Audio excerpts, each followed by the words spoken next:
All right, let's wait for the fam to pile in. Grand Rising, everybody. I don't know, this might be like a lot of glare. Turn that down. Yeah, let's calm the glare down a little bit. Good morning, everybody. Welcome. Oh, oh, I'm struggling. Oh, wait, hold on. I'm there we go. Fighting with my blinds. Hello, Grand Rising. Let me wave at everybody as they're coming in. Thank you for being here. Good evening, good morning, good afternoon, wherever you happen to be at in the world. We're going to be going over the astrology of the week ahead. Excited to be tapping in with you guys today. Mm, that's good. I'm gonna wave at everybody. Hello, hello, hello. Thank you for being here. Thank you for being here. Beautiful, amazing, awesome, wonderful, blessed people. We got a lot to talk about, as we always do. Who knows what's going on this week with the stars? Who knows what's going on this week with the stars? We got a big old Aquarius pileup. Everybody feel the shift of energy as all these planets have moved into Aquarius? So we are starting this today, January 26th, 2026. We are a few days into Aquarius season. We have Sun, Pluto, Mars, Mercury, Venus all piled up in the sign of Aquarius. Neptune just went into Aries, went back into Aries. Neptune is done with the sign of Pisces unless they unlock the magic of what is it? Immortality. Okay, which is what they're working on, by the way. I don't know if you guys know this, but the scientists and stuff, they're trying to make us immortal. They're trying to work on transferring our consciousness into like robots and stuff like this. Anyways, I digress. Um, we are not going to see Neptune and Pisces in our lifetime ever again, right? Like this is Neptune takes about 14 years to transit a sign. So Neptune is not going to be in the sign of Pisces again unless we, conquer mortality. So Neptune and Aries is, really starting this new cycle for many people. And if you feel this energy of like, I want to begin something new, I want to start something new, you want to do something very pioneering, very, very courageous, very brave. It's really going to be tied to this Neptune and Saturn, who's soon to be going into Aries, right? So Neptune just went into Aries as of today to start to be really begin his 14-year cycle. Neptune has been dancing between Aries and Pisces, right? Since 2025. So with Neptune and Aries, we are going to be feeling compelled to individuate ourselves, right? Aries is the individual to pursue a passion. Aries has a lot to do with courageousness and passion.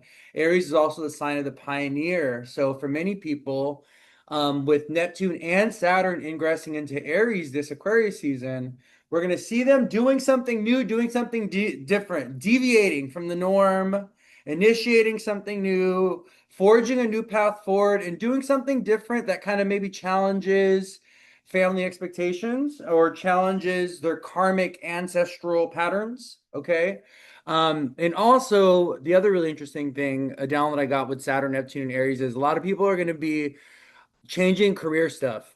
The reason being, the reason why career stuff and home living situation stuff is going to be triggered with Neptune and Saturn going into Aries is because the sign of Aries squares Capricorn and Cancer. So with Neptune, Saturn going into Aries, the energy of Capricorn and Cancer is getting squared. And Capricorn has a lot to do with authority, has a lot to do with government, has a lot to do with rules and regulations, societal expectations, our career path, our public image. And Cancer has a lot to do with home, our sense of safety, homeland, the things that we got to protect, our family, right? Our kids, our children, our roots, our ancestry. These are all things connected to the sign of Cancer. And Neptune, Saturn, and Aries squaring the Cancer Capricorn axis, we're going to be seeing a lot of people change their home or living situation. It's going to be a big theme. with Saturn, Neptune, and Aries this year, starting like this Aquarius season, and also making big changes with like their work and career direction and how they show up in the world, or kind of like living up to their karmic duty and stuff, right? These are like positive things with Neptune, Saturn, and Aries. Okay, but let's talk about some more of the harsher things with Neptune, Saturn, both ingressing into Aries. Vanessa says Taurus rising, Neptune's entering my 12th house, where I have my Sun, Mars, Saturn, Mercury. So long, Neptune and Pisces. Okay. Um, maybe I'll give you some insight in that, but let me finish my thought here. So, more difficult, harsher aspects of Neptune, Saturn, and Aries. Aries is a sign of war and fighting and anger and passion, right? And Saturn has a lot to do with government structures, reality as we know it, the rules and regulations of society, the big institutions that keep society going, right? Saturn also has a lot to do with authority figures, especially more negative or harsh or mean or selfish um, leaders and politicians and political figures. So with Neptune and Saturn going to Aries, themes of war are going to get intensified. Things of, people challenging the status quo, challenging authority figures, challenging the government. Also, Aries is the sign connected to the militia or the army, or like warriors, soldiers. So police officers actually fall under the sign of Aries. Like those that kind of like, those that go out into the community, and they're expected to execute law and order, right? Um, these are people connected to the sign of Aries. And so we're going to be seeing a lot more of this kind of like clashing with police officers, clashing with government, people feeling very impassioned and very angry about things, right? That's going to be a really strong theme. And if you are anyone that has anything in Aries or Libra or Cancer or Capricorn, this is something I was talking about last week. If you're a cardinal person like myself, I'm very cardinal. I have a lot of Aries, Cancer, Aries, Capricorn, and I have Aries, Capricorn, and Libra in my chart. So I'm a very cardinal person. With Saturn and Neptune going into Aries, cardinal people are really going to feel pushed to initiate and begin something new specifically, or Neptune and Saturn and Aries is going to trigger and activate something for a lot of the cardinal people. Cardinal signs, Capricorn, Cancer, Aries, Libra. It's really time, cardinal signs. If you have that in your big three, especially if you're a cardinal rising, Capricorn, Cancer, Aries, Libra rising, you have your sun, moon there, or even if you have your natal Saturn, if you have your natal Saturn in a cardinal sign. So you have Saturn in Cancer, you have Saturn in Aries, you have Saturn in Libra, you have Saturn in Capricorn. Neptune, Saturn, and Aries is very important for you because it's the turning of the clock. It's the turning of the wheel. And what do I mean by that? Saturn is a planet of time. Okay, so when Saturn moves, time moves for us. And time pushes us forward, whether we like it or not. If you are someone, if you're a cardinal, if you're a heavy cardinal person, you have Saturn in a cardinal sign, what is Saturn going to be doing? He's going to be coming in to check your sense of discipline, your sense of responsibility, your sense of structure, and also like your goals. Saturn comes in to kind of temper your goals, to check your goals. What is it? What are you building towards? What are you trying to attain? What are you trying to achieve? If you are a cardinal person, Aries, Capricorn, Cancer, Libra, and you're lost in the sauce, you have no idea what you're doing in life. You don't know where you're going. You don't know why you're here. Okay. You just raw dogging life, all right? Saturn will help you get your ish together. Okay. And a lot of times I want to help you guys understand something with Saturn, okay? Saturn many times will put you through hardship and difficulty and have you suffer and have you struggle to align you with the bigger path. Okay. This is what Saturn does. And if you are someone that you don't really know where you're going or what you're doing and stuff like this, Saturn, he will come into your life and he'll try to give you a goal or a dream or a vision. okay? Or he'll have you go through some hardship or difficulty to get you into a certain place to where you can kind of think about what it is that you're going to do, how you're here to serve, right?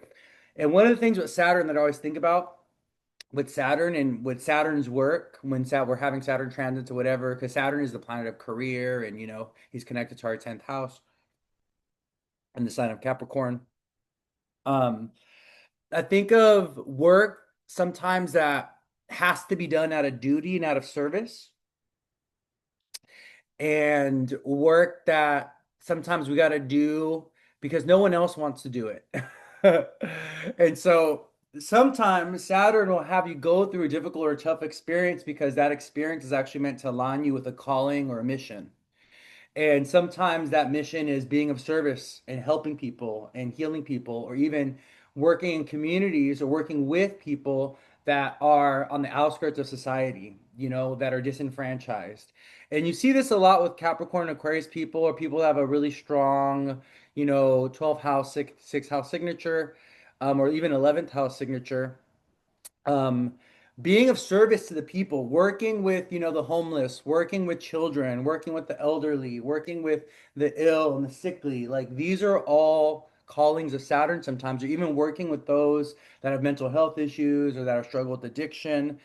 Sometimes Saturn will align you with this work, right? But Saturn's also about work that can be about divination or helping people's soul or helping people's spirit. So, energy healing, Reiki, being an astrologer, a tarot reader, being an oracle reader, being a psychic. These are also professions connected to Saturn because Saturn, you know, has a lot to do with the occult and like the things that are hidden or unseen. Um, Yes, those significations are given to Mars and they're also given to Pluto, but Saturn has a lot to do with this kind of secret society energy. Like Saturn has a lot to do with cults. Quite literally, Saturn has a lot to do with cults. And so, I want you guys to think about my cardinal signs. I want you guys to think about now that the wheel is turning, Saturn is going into Aries and he's actually starting a new cycle around the wheel, but also Neptune going into Aries, right? Neptune starting a new cycle around the astrological wheel. If you're a cardinal sign, especially, I really want you to think about what direction you are feeling called to go and where you're being pushed, even if it's uncomfortable or even if it feels unsafe. If it's a little kind of, making you a little queasy, making you a little ill, or making you a little like anxious and stuff, just you got to trust and you got to lean in, you got to have faith, okay? Aries is the beginning, is the first sign of the zodiac. It's a sign of initiation.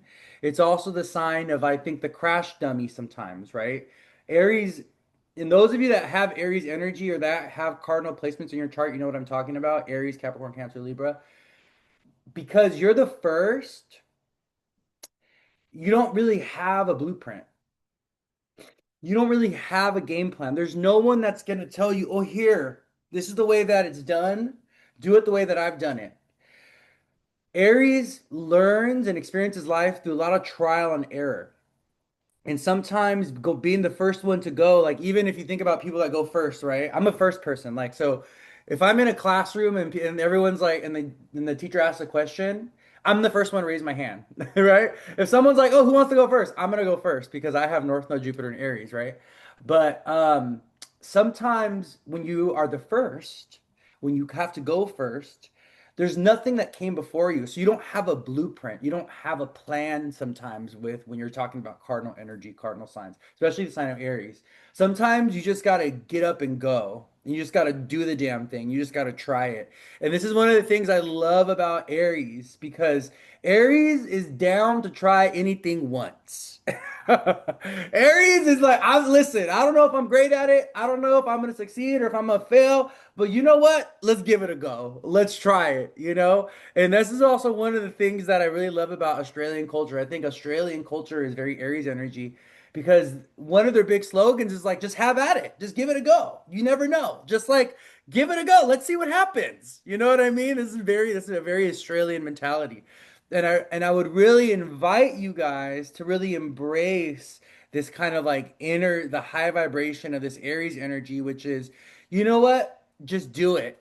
You know, just do it. Like Nike says, with bravery and courageousness. There's no game plan. No one came before you. There's no blueprint. You just got to kind of open that door yourself sometimes. And that's also one of the things that Aries does as the ram, right? You think about the battering ram, right? We think about those movies where there's like a castle and then the soldiers are trying to break into the castle and they have this giant ram and they're just like trying to pummel through the front door, right, of a castle. That's Aries. It's like, listen, if the door's not open, I'm gonna open it, right? I'm gonna forcibly open it. That's Aries. And I want you guys to really think about this with Neptune ingressing into Aries, with Saturn going into Aries in a couple weeks. I want you guys to think about this kind of, you know, this energy of being that pioneer in your life, of being the one to separate yourself and do something different, and being the one to kind of challenge your ancestral patterns, your karmic patterns when it comes to family and stuff like this. Because, like I was saying in the beginning, Aries squares Cancer, Capricorn, right? But also, Aries opposes Libra. Aries opposes Libra, and I want to talk about this because I do think with Neptune and Saturn and Aries, this is something that I actually spoke with Elise about last year a little bit. We were talking about the war of the sexes. And we were talking about this kind of weird gender divide thing that's happening where like men and women are not like falling in love anymore. Like we have men over here and they're like mad and angry because the women don't want them. And then we have the women over here and they're like mad and angry at the men because the men are emotionally immature and emotionally unavailable and they're attached to toxic masculinity and they just need to do some work. Okay. They need to work on themselves, man. Okay. Right. So with Neptune and Saturn and Aries opposing Libra, we're kind of also going to see a lot of people claiming their singleness and being very attached to being single and challenging the norms, the societal expectations, the rules, the institutions of relationship. I really do think with Neptune, Saturn, and Aries, we're going to start to see the institution of marriage get challenged, or it's going to go through some kind of transformation or change, right? I also do think that, when it comes to love and partnership, even when it comes to like how it works legally, like these things are going to transform and change. These things are going to be challenged in some type of way. And we're not going to be seeing as many people getting into relationships. We're going to be seeing more people stay single and work on themselves and kind of like do their own thing and really explore what it means to be an individual, right? Many of us, especially here in the States, we're raised with this culture. We have Disney and we have, the media and all these things that kind of, really instill this idea of like love and marriage, love and marriage go together like a horse. Anybody watch this? I tell you, love. You better remember that? Love and Marriage TV show. That was one of my favorite shows in the 90s. Oh my gosh, it was so good.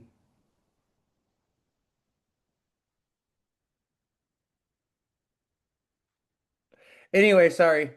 I got a little distracted there. My Married with Children. Yeah, Married with Children. That's what it was.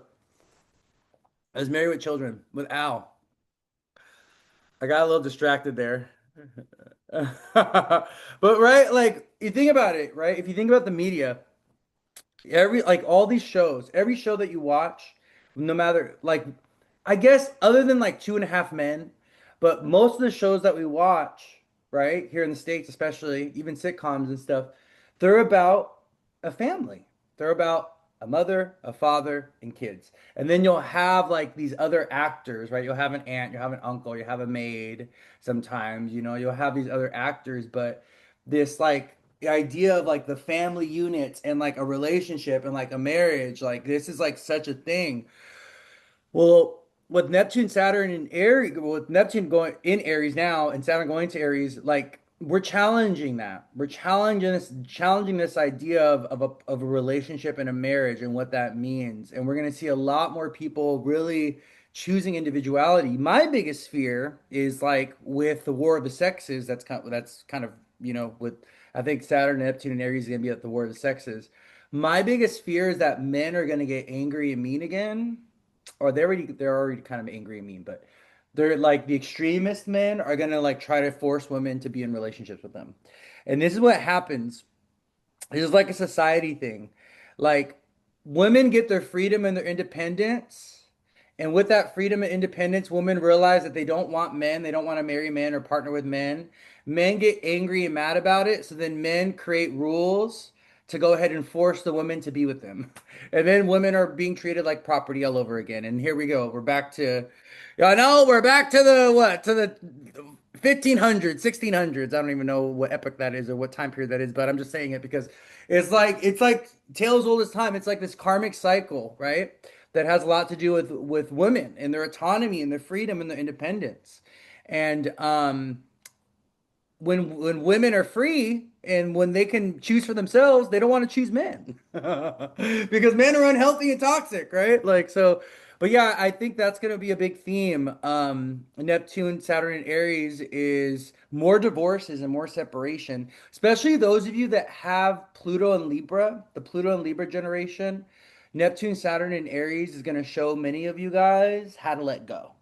Pluto and Libra, Saturn and Libra people, I hate to say it, you guys, but those you guys, the Pluto and Libra generation was born in like the mid to late 70s, going into the 80s, early 80s. I hate to say it, you guys, but you guys don't know how to let go of toxic relationships. Like you guys wrote the script on toxic relationships, actually. And thank you because us, Pluto and Scorpio generation, we've been learning from you guys to not deal with that kind of love, okay, to not deal with those kind of relationships. And it's really interesting because one of the things I've noticed as an astrologer, the Pluto and Libra generation, one of the things I've noticed as an astrologer with the Pluto and Libra generation, I've noticed that many of them will really invest like so much of themselves into unhealthy relationships, and they kind of are like obsessive about it too, you know? Um, because Libra opposes Aries, right? One of the things I've noticed also with the Pluto and Libra generation, because of the opposing sign of Aries, is a lot of them they're always fighting and arguing with their partners, or sometimes it can be an extreme to the extreme to where there's like domestic abuse or domestic violence, or literally fighting their partner. Like, oh, you're fighting your partner. What are we doing? You know, I was doing a reading the other day, and I was looking at some synastry with a client, and I noticed they had a certain aspect, and I was like, "My love, this aspect right here is gonna piss you. This person's gonna piss you off. Like you guys are gonna be fighting and arguing." And you know what she ended up telling me? Well, yeah, they've already gotten in a few fist fights. They've already gotten in a few fist fights. Okay, never date someone who has Mars opposing your Mercury or Mars opposing your Sun. Okay, so listen, okay. If you don't want to end up in a squabble, if you don't want to end up in a fist fight, okay, don't date someone that has Mars opposing your Sun, your Moon, or your Mercury. All right, don't do it. Anyways, with Saturn, Neptune, and Aries, you know, I've noticed that a lot of the Pluto and Libra people, they deal with this. Hold on, my nose is kind of running. They deal with a lot of crazy, intense experiences in relationships, but they have a really hard time letting go. They have a really hard time letting go. Oh my God, I have boogies. Hold on, my bad. I have some boogies. Um, Yeah, they have a really hard time letting go of these relationships. So, but I just want you guys to be mindful of these things with Neptune and Saturn and Aries. I know that's all I've been talking about for the last like 20, 25 minutes, but it's very important. You're seeing a lot of astrologers talk about it right now. Neptune's ingress into Aries and Saturn going to Aries. I'm in Aries. I like a little tassel every now and then. Yeah, that's an Aries thing, you know. You listen, if you're gonna be with an Aries, you're gonna have to learn how to fight, okay? Or not like fight like physically, but I don't know, maybe. But Aries likes to fight a little bit. They like to share their opinions. They like a little disagreement. They like a little argument every now and then. You know, that's an Aries thing. Um yeah, so Aries, if you're gonna be with an Aries, they're gonna fight you sometimes. They're gonna argue with you sometimes. That's just the way they are. God created them that way. Who knows why, but that's the way they are. And Capricorn, so I'm just gonna say this with Capricorn. If you're gonna be with the Capricorn, they're gonna be mean to you. Same thing with the Scorpio. Capricorn, if they love you, okay, if a Capricorn or Scorpio really loves you, really likes you, okay, if you mean a lot to them, okay, they're gonna be mean to you because that's how they express their love. Okay. It's just that's how they express their affection. It's their trauma, it's the way they grew up, and they don't know how else to be. It's just the way they God created them that way, you know. So it's like if you're gonna be with these signs, Aries, Scorpio, Capricorn, you gotta be a little tough. You know what I mean? You gotta be a little. They're gonna be mean to you. They're gonna poke at you a little bit. They're gonna argue with. They're gonna fight you every now and then. Yeah, that's how you know they love you. Like that's how you know they really care. Okay, if they are mean to you, if they argue with you, if they want to fight you, that's how you know they love you. Because if it didn't matter that much to them, they wouldn't have an emotional reaction. They wouldn't do those things anyways, right? So it's like that's the way they express their love. If they're mean to you, they like you.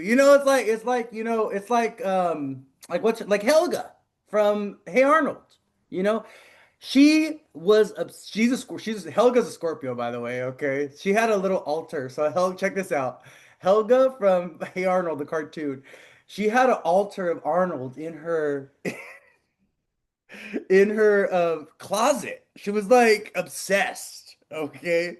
And she was so mean to him all the time, right? Helga was always being mean to Arnold. She'd be like, "Oh, you ugly football head ball." And then she's like, "But I love him.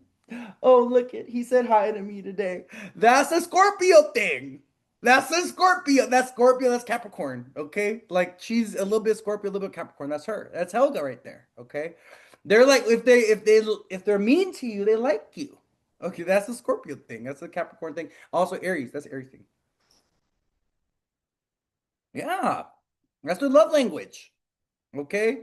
Sometimes your love language, Aries, is fighting and arguing, right? Sometimes your love language, Capricorn, is controlling and dominating and forcing, right? Sometimes your love language, Scorpio, is like jealousy and possessiveness and like obsession. That's your love language. If you're a Scorpio, Capricorn, that's just what it is, you know?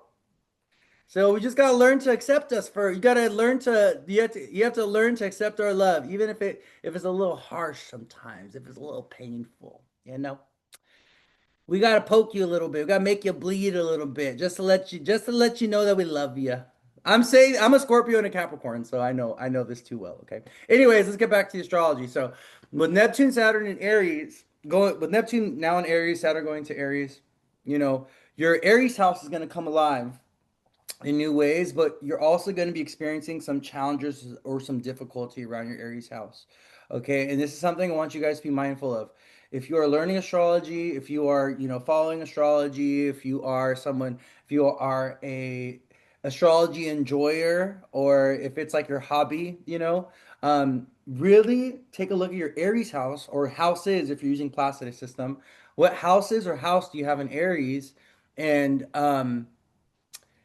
you can kind of give yourself an idea of what kind of constriction or what kind of challenges are going to be happening in your life with Saturn going to Aries, or even what kind of refinement or testing is going to be happening because it's going to be happening around your Aries house. Okay. So, all right, we're at 12:30. I'll talk more about Saturn and Neptune and Aries. We'll have this conversation again. I'll go a little bit. I mean, I'll go deeper on it. I'll just keep adding. I'll keep adding things into it. Okay, but that's one of the big transits for this week is Neptune going into Aries and Neptune being at 0 degrees Aries. Okay. I don't know, my loves. I do think there's going to be more wars and more fighting and things with fires as well. We just want to be mindful of like fires, gas leaks, things like this. If you live in an old house or something like this, you want to be, very mindful of gas in the house, okay? Especially if you have Mars in the fourth house or if you have Aries in the fourth house. Who has Aries in the fourth house? Capricorn rising.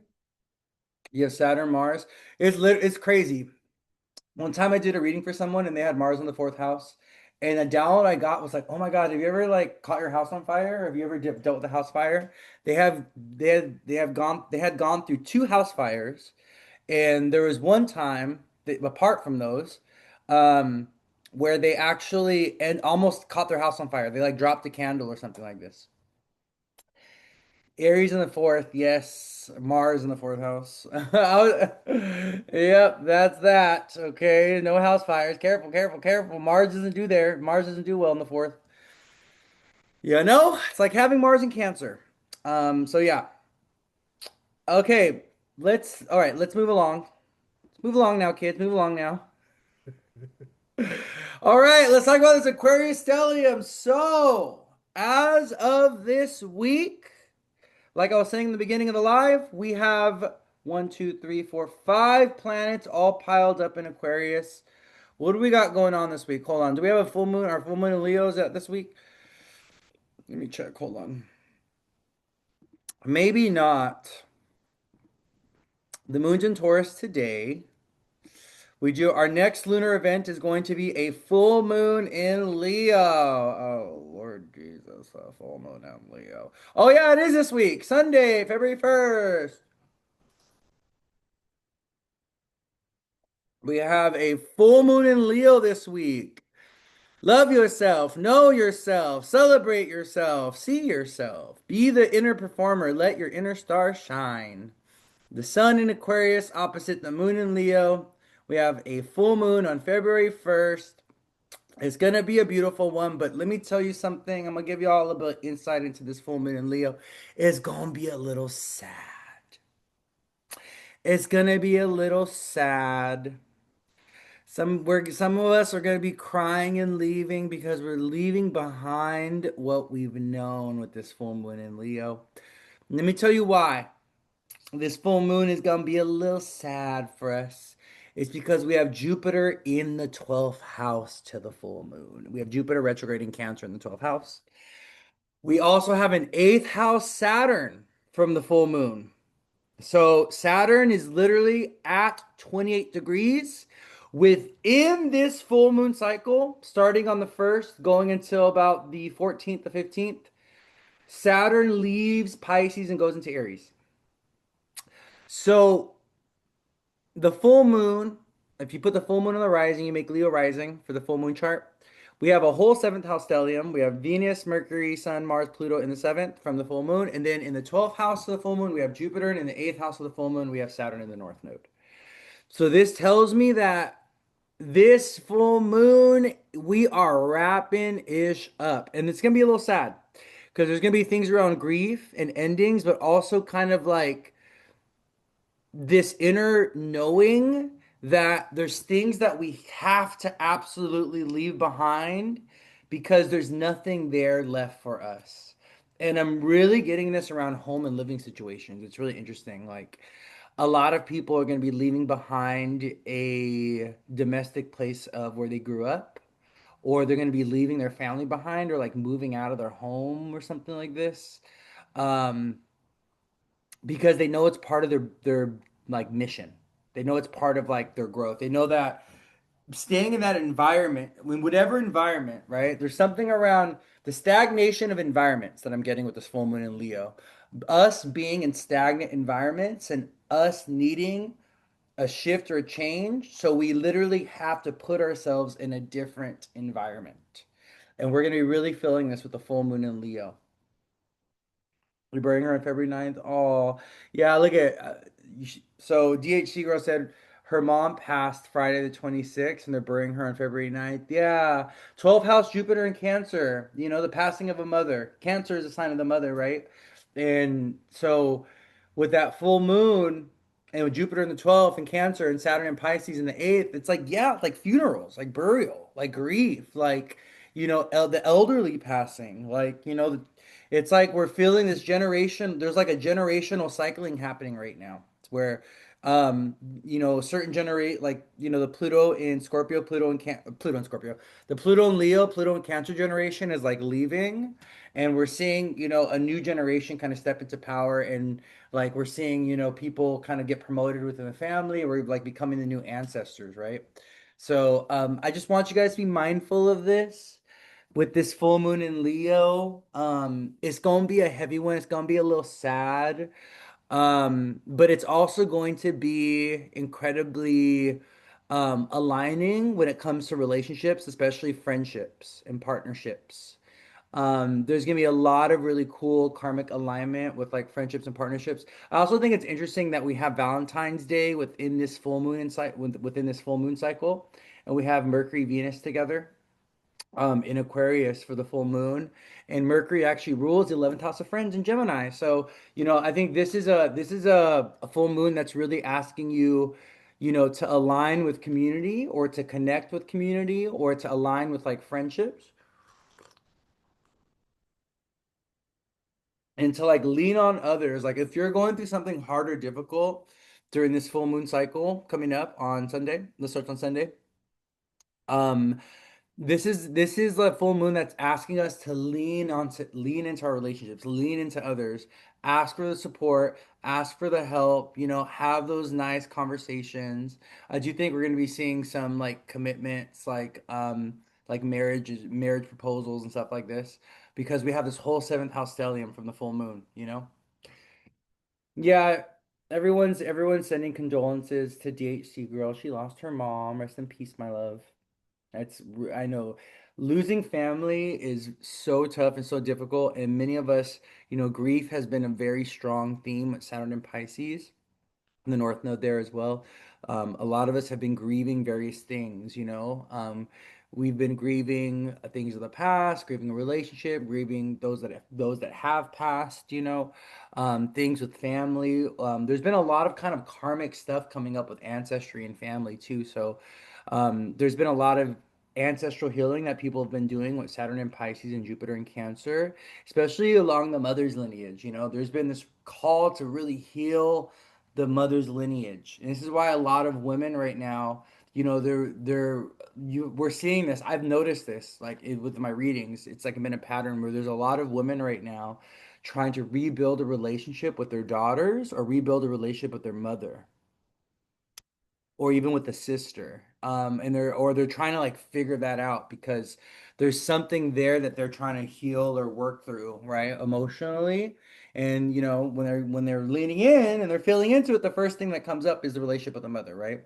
And the moon, that's the moon, that's Cancer for you. So that's Jupiter and Cancer for you, right? So there's definitely this energy of wanting like this energy of healing our ancestral roots and really taking a look at our role as like a family member, as a mother, and what those karmic duties are and what those expectations are, but also healing our relationship with our role as a family member, right? A lot of us, right? We have roles within the family that we don't want to play or that we don't like to play, roles that sometimes were kind of forced on us so that we kind of like grew into because that's how we were raised or whatever, right?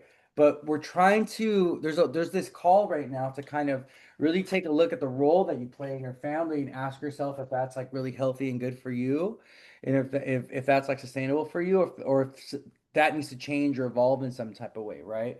That's why I do think with Saturn, Neptune, and Aries, we're going to see a lot of people rebelling against their family. It's going to be a big theme.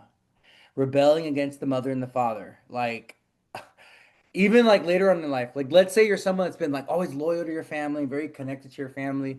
Saturn and Neptune and Aries may show you that it's time to really challenge them and like deviate from, tradition, and to kind of like, go against your heritage in some type of way in order to create some kind of expansion or growth, in order to do some kind of healing or something, right? So these are going to be really big. These have been big themes. They're going to continue to be big themes.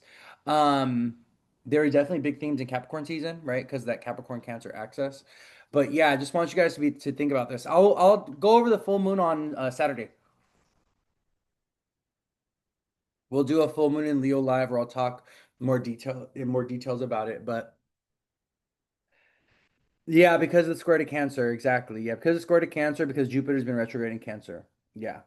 And also, right, we've had this Jupiter Chiron square. Also, Chiron is in Aries, and Chiron and Jupiter have been in kind of like they've been in this square with one another, and so that's why there's been a lot of healing happening with, you know, family wounds, but also how we assert our individuality, or the roles that we play. Like how do I show up in my family, right? And do I feel honored or celebrated, or do I feel seen or supported as an individual within my family? It's so interesting. Oh my God, I just got a download. I just got a download. Many times there's aspects of our individuality that we compromise or that we sacrifice or that we would neglect because we want to be included in family. And I think this is also what the access of Aquarius and Leo is about. A lot of times, because we want to be included, Aquarius, we compromise or we acquiesce or we sacrifice or we deny or reject who we are, a piece of ourselves, Leo, because we want to be accepted, Aquarius. Aquarius is about the friend group and like about the community and about inclusion, right? And Leo is a sign of is connected to individuality and our ego and who we are apart from Aquarius or apart from the community, from the friend group, right? And I think one of the things with the square between Cancer and Aries, but also the opposition between Leo and Aquarius, I think that has a lot to do with, the challenge that comes with being an individual, but also wanting to be a part of your family and also wanting to be a part of like a friend group or a bigger group. And it's a little difficult. It's hard because when you claim your individuality, right? Leo full moon coming up, Chiron and Aries, Saturn, Neptune going into Aries, there it comes at a price or it comes at a cost sometimes to where you're not going to get included or accepted or celebrated or loved, right? Or even you're not going to be approved of or you're not going to be appreciated or valued or right by friends or by family. And I think this is why, Leo opposes Aquarius and also why Aries squares a sign of Cancer, because the price of being an individual sometimes is, you know, um, tension or conflict with friends and with community or with family and community, right? In some type of way. So I just want you guys to be mindful of this or think about this. This is, I don't know, it's coming to me. It came to me. So I just want you guys to think about that. Because I always, oh my God, okay. I'm about to get on a little bit of a pedestal, but here, okay? To all who have ears, hear, okay? Um, how do you find yourself constantly negotiating your individuality for inclusion? Where are you always right? Because there's always this point between like the self and like community. There's like friction point. There's always this like tension point, this like point of conflict to where something's got to give. Where you're like, okay, everyone in the friend group is, wearing pumps, and here I am with my heels, right? Like, wait, do I need to put pumps on, or should I just like be like, I got my heels on today, and I'm just gonna kind of stand out a little bit, right? We're always kind of negotiating that space between like acceptance and inclusion and like individuality and like self and separation. And I think, Saturn and Neptune and Aries, along with the full moon in Leo, is really going to push us towards individuality and individuation. It's going to really push us towards kind of like standing out and being unique and being different. And I think that energy is going to be very much celebrated with Pluto and Aquarius, Saturn, Neptune, and Aries, right? We're not really worried about fitting in anymore. And I think this is something that we got to like be okay with. I think the Pluto and Virgo and the Pluto and Libra generation want to fit in. I think the Pluto and Scorpio generation, the Pluto and Sag generation, they want to stand out. They want to separate. And I think this energy with Saturn Neptune going to Aries wants us to stand out and separate, wants us to individuate, wants us to really consider who are we outside of the the family unit, the friendship groups, the communities that we participate in. Who are we outside of those things?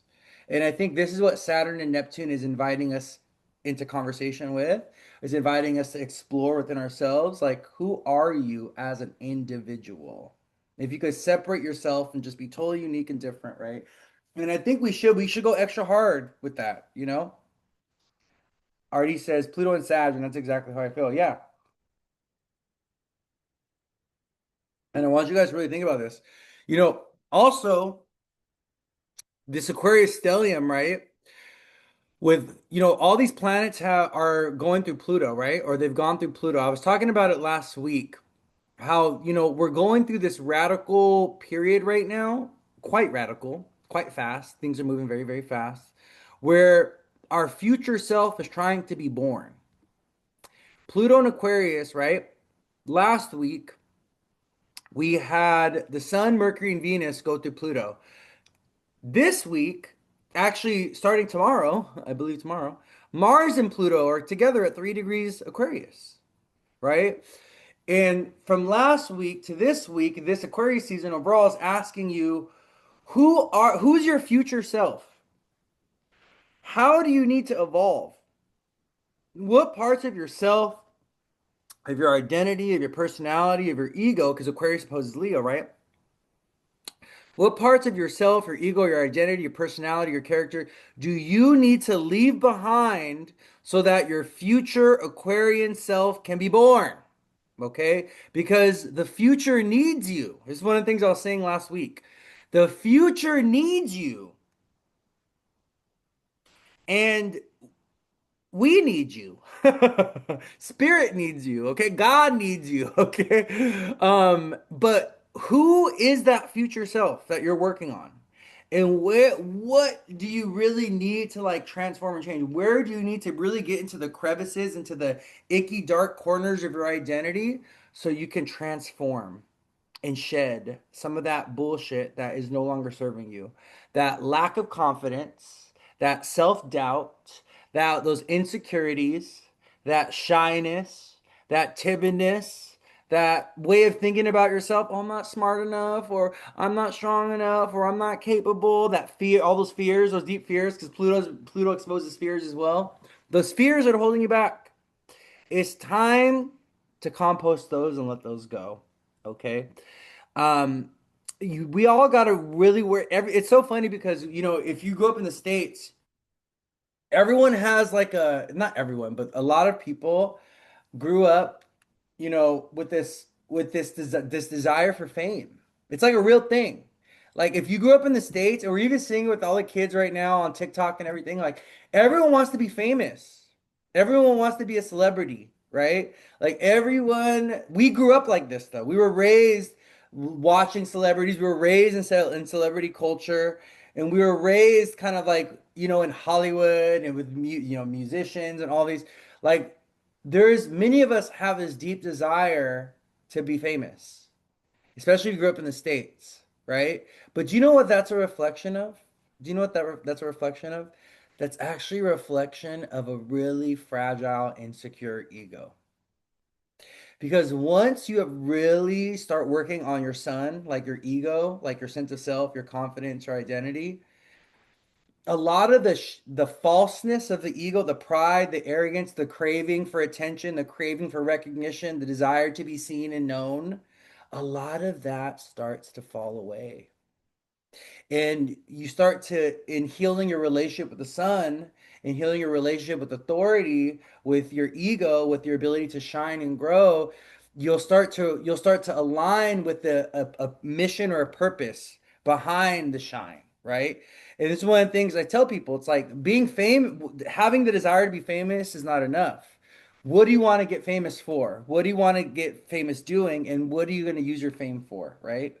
And I think this is a lot of times this is what spirit is asking us. Like same thing with money. Everyone wants to be rich. Everyone wants to be money, but why? How are you going to get rich? And what are you going to do with that money? Why do you want to be rich, right? Fame and wealth are not all that it's cut out to be, my loves. Let me tell you, you go look at the celebrities, go look at the musicians, go look at the actors, okay? How many of them have gotten fame and money and it totally destroyed their life and ruined their life? Because sometimes abundance, we don't know what to do with it. We don't know how to hold it.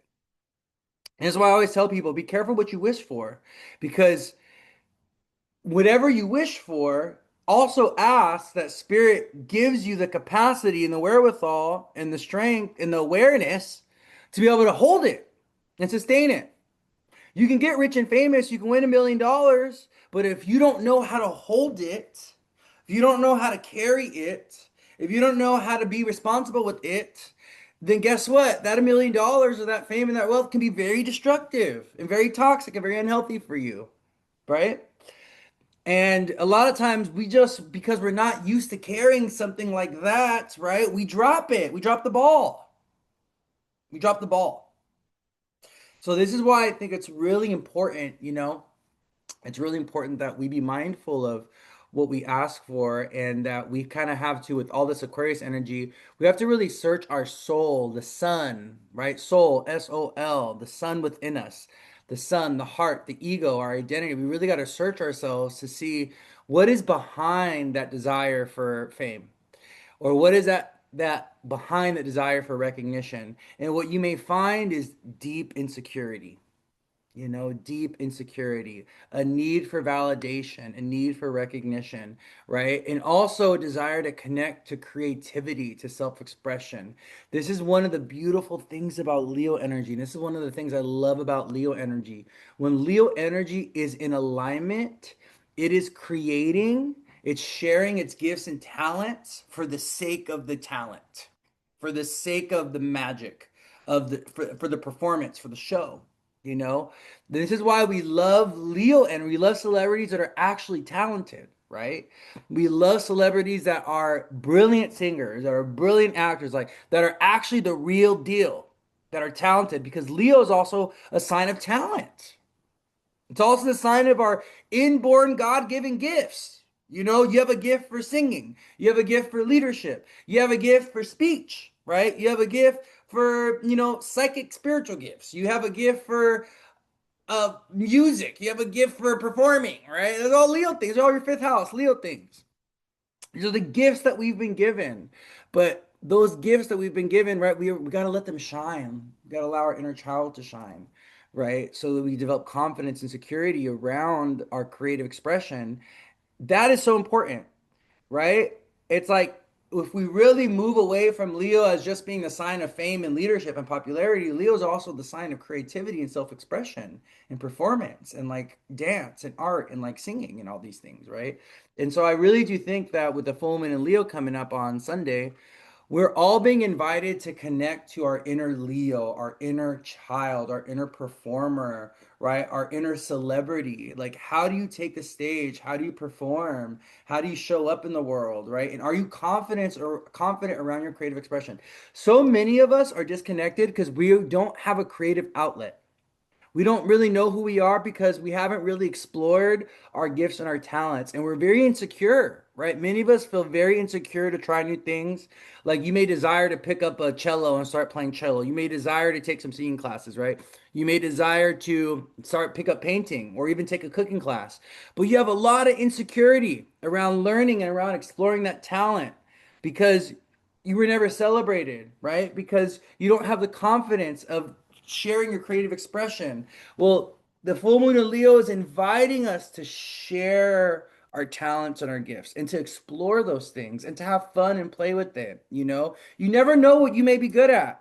I had no idea that I'd be good at tarot and astrology. I had no idea. I had a spiritual awakening. I got a few tarot decks here. I started dabbling into astrology. Lo and behold, 6 months later, I'm doing tarot readings for people after learning tarot, right? A year later, I'm doing astrology readings for people, right? Inborn talent, God-given gifts, okay?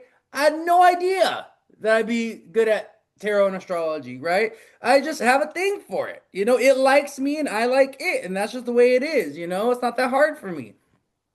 I'm just, it's just a gift. And this is one of the things, I'm like this a lot though. I kind of just like, well, I have North Node and Jupiter and Aries. So I'll try anything once. So I'll be like, oh, oh yeah, like picking up guitar playing. I'll try that. Let me go see if I'm good at that. Okay, I'm all right at that. Right? Oh yeah, I'll take some singing classes. Oh yeah, I'm all right. I'm an okay singer. I'm not great at it, but I'm good. I'm decent. But then it's like sometimes you're gonna pick up things like, for me, tarot and astrology, and you're gonna be great at it. You're going to be amazing at it. You may be brilliant. And you had no idea. You just have an inborn God-given talent for it, right? And this is what Leo is about. That's what your fifth house is about, your fifth, first, and ninth house. And that's what the sign of Leo is about. It's about God-given talents. The things that you were just born with, that you don't really have, they're effortless, but they're given to you by God as a form of expression, to share with the world, to create joy, right? And this is the thing. The gifts that we've been given, like the talents, the music, the art, right? Whatever it may be, we've been given those talents to spread joy, to spread high vibrational energy. That's why we've been given those things. They're not for you. They're for others. They're meant to be shared. Okay, that beautiful voice that you have is not meant to just be with you in the shower. Okay, no, it's meant to be heard by others. That's why you were given that voice, my love. Okay, that talent with art and stuff that you've been given, my love. Listen, you're meant to share it. People are meant to see that. It's not just for you. Okay, and if you are hoarding your own skills and talents and your gifts, um, what are you doing? Okay, that's very selfish of you. All right, it's time for you to start sharing. Okay, people want to listen to your music, people want to see your art. I promise you. And what better time than now? What better time than now? All you need is one little video to go viral on TikTok or Instagram, and bam, you got a following, bam, you got a career, bam, you got an audience. All get your Twitch together, get your YouTube together, get your Insta. There's so many platforms right now. All you got to do is just share yourself and see if people and see if it hits. Someone's gonna like it, okay? Like that's all you got to do. It's that simple. But we struggle with that confidence, right? We're afraid. We don't want to be judged. We don't want to be disliked. We don't want to be criticized. You gotta get used to that, though, my love. You gotta get used to that. You gotta get used to the judgment and the criticism. You gotta get used to like there are people that literally Virgos, okay, that build a career around criticizing others. Right? Virgo and Capricorn, they're the ones. Okay, that's them. That's their jobs. Okay, Virgo and Capricorn. Their job is literally to critique and judge things. Also Libra, and to create a standard. That's their job, right? There's people that get paid to judge and critique. And then we read about it in the tabloids or in magazines or on like social media posts or on Yelp. You know what I mean? Like, think about all the reviews. If if you're a DoorDasher and a Yelper like me, there's right, there's feedback. There's people judging the food because we want to know if the food is good or not, right? Like, but we gotta be okay with that. We gotta be okay with that judgment. We gotta allow because that's Virgo. That's where Virgo energy comes in, right? After Leo is Virgo. And a lot of times we shut down our Leo bits because of the Virgo bits. Like we don't, we're criticizing ourselves, we're afraid of being judged, we want to be perfect and things like this. We gotta let that go, my loves. We gotta just allow ourselves to shine and grow. You think kids are not worried about what people are thinking about them and what they're saying, you know? That's one of the things I love about children, especially when they're between the ages of like 3 to 6 because they're in that like especially around the age of 5, they're in their Leo energy. They're in their sun energy. They're gonna say the craziest things. They're gonna do the crazy. They have no shame. Kids are shameless at that age. They will flash you in a second. They don't care. Right? Because they haven't discovered shame yet. They're walking around butt naked. They're not worried about anything. They have no care in the world because there's none of that. There's just the raw, pure expression of the sun, right? They really haven't, their Mercury hasn't developed yet. So they're not aware of like shame and like what people are thinking about them and judgment and stuff at that age, right? And we need to connect to that. Like we need to connect to that with this full moon Leo coming up on Sunday. This kind of like carelessness, this like, this rawness for life. Like, I don't care. I'm gonna walk out of this house butt naked. I don't care what people think. Who cares? You know what I mean? It's like that type of innocence. It's a very innocent energy. Leo is actually a very innocent energy, right? It's just, and I love Leo energy. My dad's a Leo, and I love Leo energy because it's just like, it just shines and it just is. And there's sometimes it's a little unaware sometimes of like what other people are thinking and stuff like that. But I love that about Leo, and I think that's one of the things that we can really embrace about Leo is this ability to just like take up space and shine and be okay with that. I tell my aqua daughter this all the time. Has such an artistic talent and paints beautifully, but she refuses to invest time into her gift. It makes me so sad. Well, give her time. Jupiter and Leo should help your Aquarius daughter. Someone said, Sun in Libra, Virgo midheaven, sign me up. Yeah, so okay. So with all this Aquarius energy, right? Um, Aquarius is a very cold sign. It's also kind of a detached sign. It's very cerebral and mental. So one of the things I want you guys to be aware of this week is just a little bit of over mental stimulation Why is Leo sun in the sixth house? Because the sixth house is a cadent house, and it's also a house that's in aversion to the ascendant to the rising. So it's a dark house. The 12th, the 8th, and the 6th house are considered dark houses because the light of the ascendant is not shining upon those houses, right? So the 8th and the 6th are quincunx. They have a 150-degree relationship with the ascendant. So there's no light getting to them. So the sun, it has a hard time expressing its light in a house where it's dark, right? The sun does bring illumination. There's other gifts that come, but when the sun is in a house that's in aversion to the ascendant, that's when it's considered debilitated, right? Also, the sun doesn't do well in Mercury ruled houses. So if you think about the sixth house being connected to Virgo, that's why the sun doesn't do great there. It's because the sun doesn't do great in Mercury ruled houses. Um, the sun does all right in the third house, but even like when people have a sun in Gemini or a sun in the third house, I still notice a lack of confidence when people have a sun in an air sign in general, like they struggle with confidence. Very self-conscious, but yeah, sixth house sun can make people very self-critical and can also bring health issues with the heart. You know, the sixth house is a house that afflicts planets that's in it. Other than Mars, Mars does really well in the sixth house.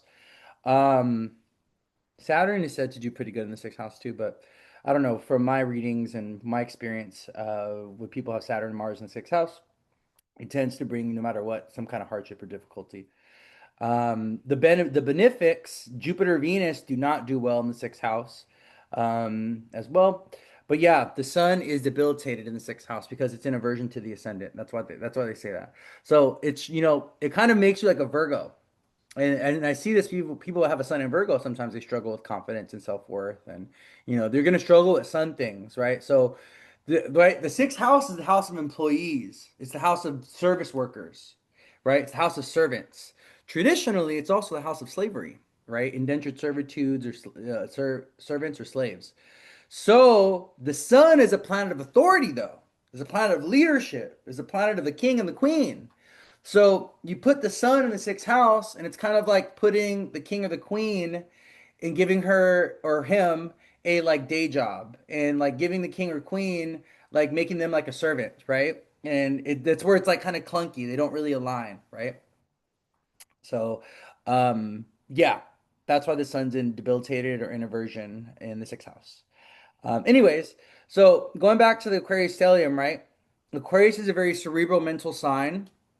So I want you guys to be mindful this week with all this Aquarius energy of overstimulation mentally. Okay, like too much electronics, too much video games, too much, social media, too much TV, kind of like zoning out with electronic devices, or kind of like detaching from the world in some way. That's going to be a very strong theme with Saturn in Pisces and this Aquarius stellium that we have, okay? Mars Pluto coming into conjunction can be a little dangerous. Mars Pluto coming into conjunction, infections and disease are going to be like a theme. A lot of people are going to be getting sick or getting ill, viral infections, bacterial infections, things like this. We're going to be seeing, there's going to be, yeah, there's just a lot of people sick right now. There's going to be more people getting sick. Yeah, and also, right, Aquarius is the sign of the cold.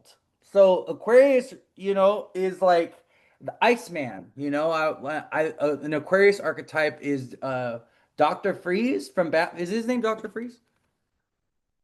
Dr. Freeze. Yeah, look at me. Look at me. I know my DC comics. Mr. Freeze. I was close. Played by Arnold Schwarzenegger. Mr. Freeze from Batman and Robin in 1997, played by Arnold Schwarzenegger. Mr. Freeze, that is an Aquarius archetype. Aquarius is ruled by Saturn, the extreme cold. The winter is coming, winter is coming. That whole thing of like winter is coming from Game of Thrones, That was literally them waiting for Pluto to go into Aquarius. They're like, winter is coming, winter is coming. That's literally Aquarius. That's Saturn, okay? The extreme cold. So, if you're not an American, thank you for being here. We love you, you non-Americans. You guys keep the world turning, okay? Us Americans are not keeping the world turning, okay? We are, I don't, there's weird stuff going on. Anyways, with this whole Aquarius stellium here in the States, we have this severe winter storm where people are literally snowed in. They have no food, no electricity. They're cut off from the world, detached to the world, forcibly because of cold. And this makes a lot of sense. Why? Because we got an Aquarius stellium in the sky. We have Venus, Sun, Mercury, Pluto, Mars, all in Aquarius, the sign of extreme cold and of ice. Okay. Saturn rules over ice in the cold in the wintertime. So you're welcome. Thank you guys can thank the heavens for that. Okay. Think of the Aquarius stellium in the sky. But I want you guys to take a look at your Aquarius house for, this week with now that we're in Aquarius season and your Aquarius house is really going to be stimulated. There's going to be a lot of activity around your Aquarius house. Also, the house opposing your Aquarius house, your Leo house. Your Leo house is going to be very busy as well this season. Okay. We have a full moon in Leo coming up on what did I say? February what? It's on this upcoming Sunday. February 1st? Yeah. Yeah, February 1st on Sunday. And then after that, we're gonna have a new moon in Aquarius. Yeah, and the new moon is gonna be a really cool energy because the new moon in Aquarius is gonna be ruled by Saturn, who just went into Aries. So this full moon and new moon cycle is very important because this full moon new moon cycle has a Neptune and a Saturn ingress involved with it, right? So that's why it's very important.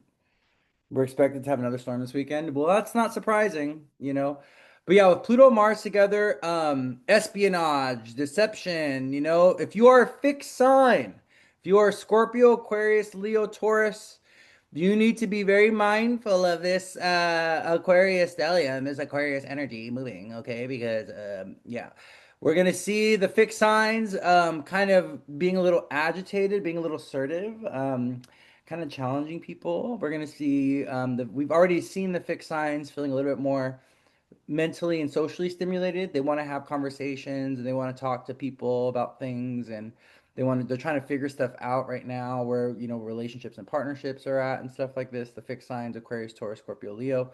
They're kind of questioning their love life. They're questioning their friendships. They're questioning themselves.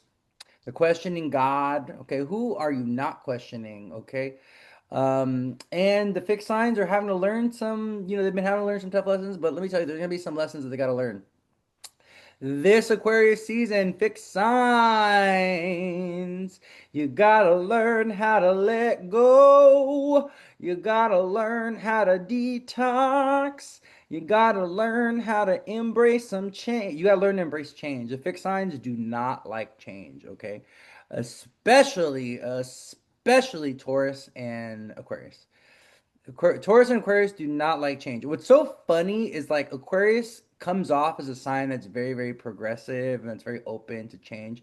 But when you really get to know them and when you really kind of like pay attention, you'll realize just how stubborn they are. Incredibly stubborn, Aquarius. Very fixed in their ways. Very fixed. They'll be open-minded, but they have fixed open-minded beliefs. It is very strange. It's a very weird thing. And they don't like change. They like things to stay the same, actually. Okay. The fixed signs are very, I want it like this, and this is how it's gonna be, and blah blah blah. So this season is trying to show the fixed signs to embrace a little bit of change, to embrace the evolution and the transformation, and to really take a look at themselves and be like, maybe there are parts about myself that I need to work on. Maybe there are parts about myself that I need to evolve. Maybe I need to stop being so mean to my partner. and bullying him and bossing him around and telling him what to do. And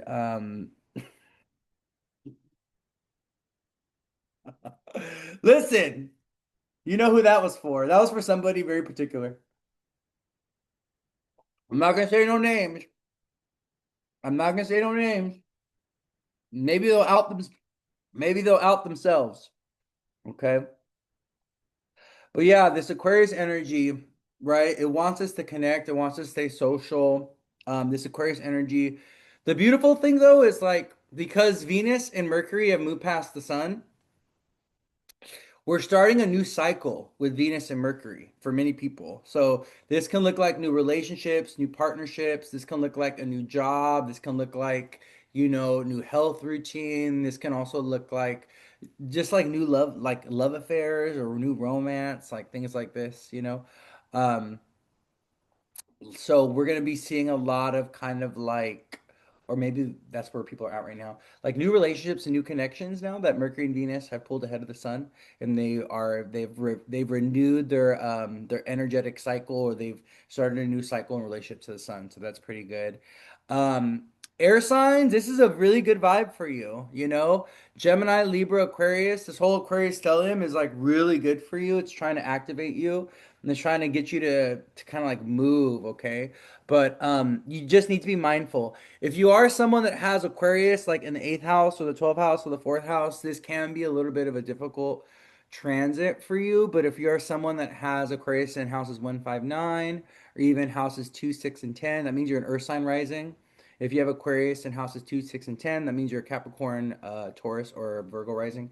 This will actually be really good for you. This energy is really stabilizing for you. It's trying to bring something new into your life, trying to bring a new job, new source of money, new income, something like this, you know. But yes, we gotta, Aquarius energy wants us to be the bridge builders, the community builders, right? The people that help everyone stay connected. That's what Aquarius is about. Connection, friendships, and having an eclectic assortment of friends. You know, I always think of Aquarius. It's so funny because Aquarius will have so many just like the weirdest, strangest friends. Like they'll have friends in high places and low places. Like you'll be walking around the neighborhood with an Aquarius, and all of a sudden a homeless man walks up to them. Oh, that's my friend. Oh, you're friends with the homeless people. Okay, well, oh yeah, you're going to the supermarket. Oh, they're talking to the checkout person. Oh yeah, that's my friend, the checkout person. Like, oh, that's Barbara. That's Dan. That's Timmy. That's homeless Timmy that lives here on the corner. That's an Aquarius thing. They know everybody. They're just walking around town. Everybody's their friend. Okay. Like, they got homeless people walking up to them. Like, what's going on here? Oh, those are your friends. Okay, okay, I see. They just friends with everybody and anybody. Eclectic assortment of friends, a nice variety of friends. Okay. That's definitely an Aquarius thing. Okay. That's funny. They got to collect. It's like a bag of M&Ms, right? They got friends of every color. That's an Aquarius thing right there. It's funny because I even thinking about there's an Aquarius guy that I knew in high school, and he everybody knew him, but he didn't belong to any friend group, but he would just like kind of like bounce around, and that's such an Aquarius thing. Friends with the crows and squirrels too. Yes, well, crows are connected to planet Saturn. So Capricorn and Aquarius have a very special relationship with crows. But Aquarius is connected to birds, like regal birds, though. So Aquarius is connected to like eagles and hawks and like royal birds or birds that are very you know, they have a certain kind of like righteousness to them, or they have like a big charisma to them. Like the bald eagle, is a very Aquarius. They got the sharp beak, and they're very refined, and that's an Aquarius thing. That's a Uranus thing too. Yeah, that's definitely a Uranus thing too. Yeah. hmm If you have Uranus on your ascendant, you might as well be an Aquarius rising. You know, if you have Venus on your ascendant, you might as well be a Taurus or a Libra rising. If you have the sun on the ascendant, you're a Leo rising. If you have the moon on the ascendant, you're a Cancer rising. The moon, the planet closest to your rising sign is not only the strongest, but it's going to modify your rising sign a lot. So a lot of people, they'll be like, oh yeah, I'm a Taurus rising, but I don't feel like a Taurus rising. And then they have Saturn on their ascendant. I'm like, oh yeah, you're a Capricorn, pretty much. You're a Capricorn. You thought you were a Taurus rising, but you're actually a Capricorn because you got Saturn and Taurus on your ascendant. It's really funny to see like, you know, how much planets on the ascendant get really embodied by a person and how much that planet can really take over in a person's self-expression or personality or lived experience when they have a planet really like on the ascendant. You know, that planet really shows up in their energy and it really shows up in their body and their personality, their character, because those are all things connected to the rising, right? It's close, like within the degree. The closer, the stronger. So if you have like a 1 degree rising and then you have Saturn at 1 degrees on your rising sign, that's gonna be the strongest. But you're gonna feel it within like 3 to 5 degrees. 3 to 5 degrees. How do you find these out? You go and look at your chart. You got to pull up your birth chart. You go to astroseek.com, Cafe Astrology, Astrolata. Oh no, that's actually an astrologer. Astrolata is astrologer. Yeah, she's amazing. Her name is Lada Dukeva. She has 330,000 followers on YouTube. Lara Duncheva. Astrolata. Oh, Astrolata is actually a website. And no, it is. I was right. I was right. It is website Astro, but it is her. But yeah, a lot of these astrologers as well. Not me, but there's a lot of bigger astrologers that actually you're able to do your birth chart on their website and get a free birth chart. And you can always book a reading with me, and I can go over your chart with you. I can go over your chart with you. Even if it's in the 12th, doesn't matter. Doesn't matter. The reason why I don't like Placidus, and I know you're looking at your chart, magical, mystical, and Placidus, because you're asking about a planet on the ascendant in the 12th house. The reason why I don't like Placidus is because it makes the ascendant the cusp between the 12th house and the first house. Where in whole sign, your ascendant is always going to be in your first house. But it's not the marker or it's not the benchmark that separates the 12th from the first. That's why I like whole sign because a planet on the ascendant is always going to be in the first. And you should think about it like that as well. Even if you have it just above your ascendant and if it's in Placidus and it's like 12, it's you consider it in the first, okay? Because you're really going to see it in your personality or character. Especially if it's real like in a tight conjunction with the ascendant. Anyways, okay, let's get back to the astrology. What was I talking about? Oh yeah, I was talking about Sun, Pluto, Mars, Venus in Aquarius, and Saturn in Pisces. So, um, this Aquarius stellium is responding to Saturn, and Saturn is about to go into a new sign during Aquarius season. So, this whole Aquarius stellium is ruled traditionally by Saturn and modernly ruled by Uranus. And what's so interesting is, hold on, let me just do some math really quick. Come on, internet. My internet is lagging. When does Uranus go direct? Does anybody know? Hold on, my computer's lagging. Do do do do do do do do do do. Okay, there we go. Trying to see when Uranus goes direct. Before I finish that thought. Is it this season? No, I don't think so. Anybody like Olivia Dean? I've been having Olivia Dean's music.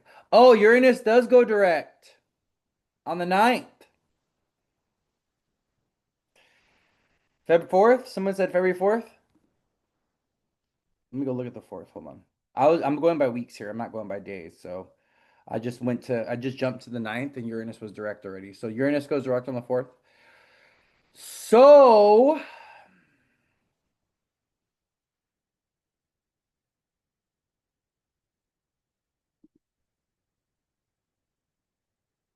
Come be the man I need. Well, if you got something to give, I want it. I kind of like it when you call me wonderful. No, you know what song is my jam? I've been jamming to this song. Like I've been playing it. I probably like the number one listener on Spotify is um Turn Around. Since when are you smoking now? Ooh, that's the jam. Oh my gosh.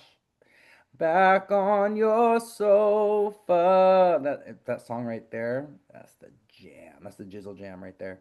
So yeah, Uranus goes direct on the 4th, and then Saturn, the traditional ruler of Aquarius, goes into Aries on, I think, what did I say?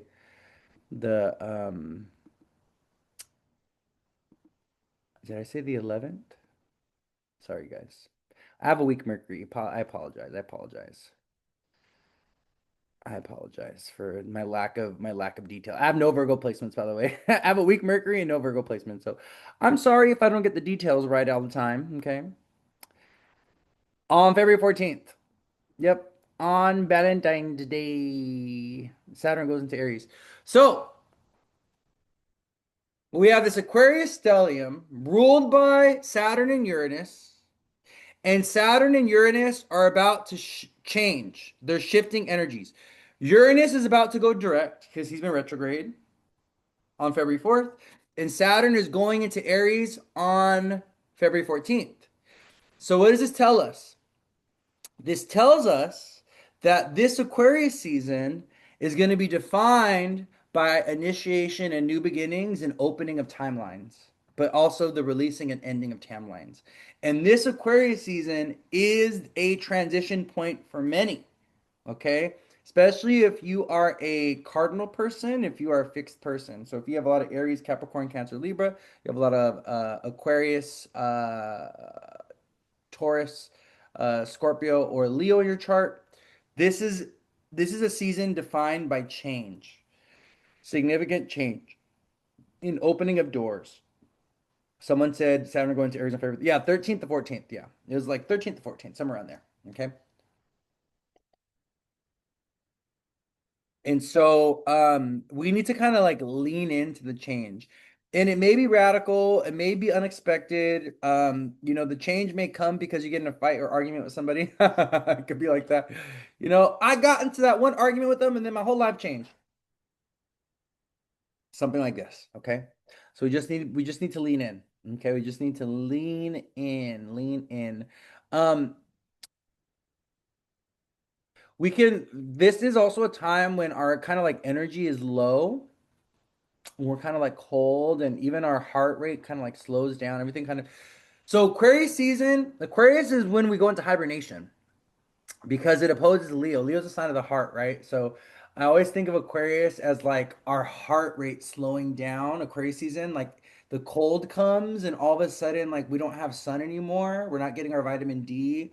And so like we're like kind of slowing down and we're lethargic and we just want to be at home and we just want to cuddle and we just want to be in the blankets and stuff like that. And so if you're feeling that kind of like energy of like rest and like you're tired and you're like withdrawn, you're feeling a need to kind of like disconnect, or you're just feeling like everything is like slower, like your body feels slower. Well, you could thank Saturn for that, and you could thank the sign of Aquarius and the Aquarius stellium for that. Okay. Mars in Aquarius, I want to talk about this really quick. Especially as Mars is not going to conjoin the sun. So the sun and Mercury and Venus have already moved past Mars. So Mars in Aquarius, let me tell you what kind of health issues Mars in Aquarius triggers, okay? Heart issues, respiratory issues, issues with the knees and the ankles, okay? Also back issues. So if you have lower back, upper back, spinal issues, and with Mars and Aquarius, be very mindful of going to the gym and working out. Do not overexert yourself because you will blow your back out with Mars and Aquarius. Okay. Aquarius is also the sign of freak accidents and electricity and like lightning and shit like that, like weird shit. So, like what is it? What's that movie? Final Destination? The Final Destination movies? Like that's all the way those people die. That's all Mars and Aquarius. Dying in the weirdest, strange. You like you die. How did you die? Like what? How did what? That's a Mars and Aquarius thing. So be careful with like electricity with Mars and Aquarius, with getting shocked or electrocuted. Don't mix water and electricity with Saturn and Pisces, Mars and Aquarius, especially for this week. Next week, as Saturn is wrapping up in Pisces. We also need to be mindful of with Aquarius, Leo. What else? We need to be mindful of our blood pressure. If you're someone that struggles with blood pressure issues, that's another thing. High blood pressure, low blood pressure. Okay, you need to work on it. Okay, do that cardio, do that Pilates in the morning. Do what you got to do. What's another thing? Anxiety. Yeah. Too much air energy in the sky. So overwhelm, anxiety, anxiousness, overthinking, a lot of mental stimulation. This is a time where it's like good to like ground yourself and to focus on your feet. It's one of the big things when we are doing a grounding practice, the feet are the furthest point from the brain, right? From the head. And the feet are the closest to earth. So a lot of times when we're like cerebral, we're too stuck in the head, we actually need to think about sending our consciousness and our energy to our feet. So just imagine you sending energy directly to your feet and you pushing everything down. You pushing your entire energetic existence down into your feet. This really helps with being grounded, especially when you are very anxious or you're just like all up in the mind. There's just too much going on up here. Okay. Someone said, so weird. My foot, ankle is swollen and bruised. Have no idea what happened. It doesn't hurt. My love, that might be gout. You might got some gout. You might want to look into that. Okay. But yeah, oh yeah, you have a Leo. You have Leo placements. If your feet are swollen, my love, I think you have a Leo. What do you have, a Leo moon? I think you have a Leo moon. You need to make sure that your blood pressure is checked. You need to get your blood pressure checked, okay? Also, but yeah, like twisting the ankle, it's so funny actually. It's hilarious how many people fall and trip and hurt themselves when they have Aquarius placements or when there's energy, like when planets are in Aquarius. So I noticed this actually last year when Mars was retrograde in Leo, because Leo opposes Aquarius. When I was walking around outside, there were so many people in crutches and people had casts on their ankles. And it's funny because that Mars retrograde in Leo had a lot of people tripping and falling because that Mars retrograde in Leo, I believe, may have also been squaring Uranus at some point. Oh, also when Mars and Uranus were conjunct in Taurus, that was in 2024 now? I think that was 2024 actually, that Mars Uranus came together in Taurus. Or was it last year? No, it was in 2024, yeah, because it was when Trump was running his campaign. Yeah. So, currently in a boot right now. Oh, you're currently in a boot. Oh my goodness. Mars gotcha. Huh, Mars gotcha. It's always a Mars or Uranus transit that'll have you trip and fall and break and mess up your ankle or break an ankle or twist an ankle. So be mindful of tripping and falling with Mars and Aquarius and also things falling from the sky. That's another one. Aquarius is the sky, the air. So a lot of times you'll have random things falling from the sky or falling on people. Or people falling from high places. That's also an Aquarius thing. Falling off mountains and stuff. Like, come on now. What are we doing falling off a mountain? How did you fall off a mountain? Get it together. Okay? Get it together. No tripping and falling off of mountains or off of bridges or anything like that. Like, come on now. Come on now. I'm a Capricorn moon, so I'm very risk averse. So you won't see me doing like crazy. I'm not swimming with no sharks. I'll climb a mountain, but it's not going to be that high or that steep, and I'm not getting close to the edge. Okay. Like I'm very risk averse. I'm not taking anything that's like too dangerous or too risky. Like jumping out of a plane is the baby. I'm not. No, no. My feet are firmly planted to this earth. I'm not going into the sky and jumping off of a plane. Listen, but that's for somebody, but it ain't for me. Okay? Why am I gonna? Why? We ain't risking. I'm not risk. Yeah, I'm very risk averse. I'm low risk. I'm a low risk person. Okay. I do not do risky things. I avoid it at all costs. It's my Capricorn moon. I can't help it. But that's for other people. Okay, living life on the wild side. Okay, you want to go do that, you go do that. But that's not for me. Because why? What do you have to prove? Yeah, like don't you like your life? Don't you want to be here? Like I'm not given the divine opportunity to take me out, okay, by jumping out of a plane. That's not for me. We're just not for me, okay? We ain't doing that. Literally, my greatest risk is getting on tables and chairs for a shot. That's really funny. Okay, my loves. Well, we're about an hour and a half in, so let's go over the moon. Let's talk about the moon for the last 30 minutes. Let's talk about the moon going through the signs this week. So we wrap up our week with the full moon in Leo, but before we get there, we got to go through the other moon, the other houses, the moon going through the other signs, houses. Oh my God, I had a little bit of a brain fart there. My apologies. All right, let's go back a week. I'm on February 8th for some reason. Let's go back to the 26th. Okay, okay, I believe you. Oh, by the way, this moon and Taurus transit, bomb.com, bomb diggity. Today and tomorrow, the moon's in Taurus. Yeah, the moon goes into Gemini tomorrow by tomorrow evening. Tomorrow, especially, I want you guys to mark Tuesday, February 27th. You don't have to mark your calendars because it's literally tomorrow, but you can keep it in mind. It's gonna be a good day. It's gonna be a good day for a lot of people. Um, Opportunities coming in, people starting new jobs or getting good news about a new job, getting maybe feedback or information from like the government. If some of you are waiting for some kind of maybe you're waiting for a phone call, you're waiting for a letter, you're waiting for something come in the mail. Tomorrow. Okay. Why is this? Can anybody know why?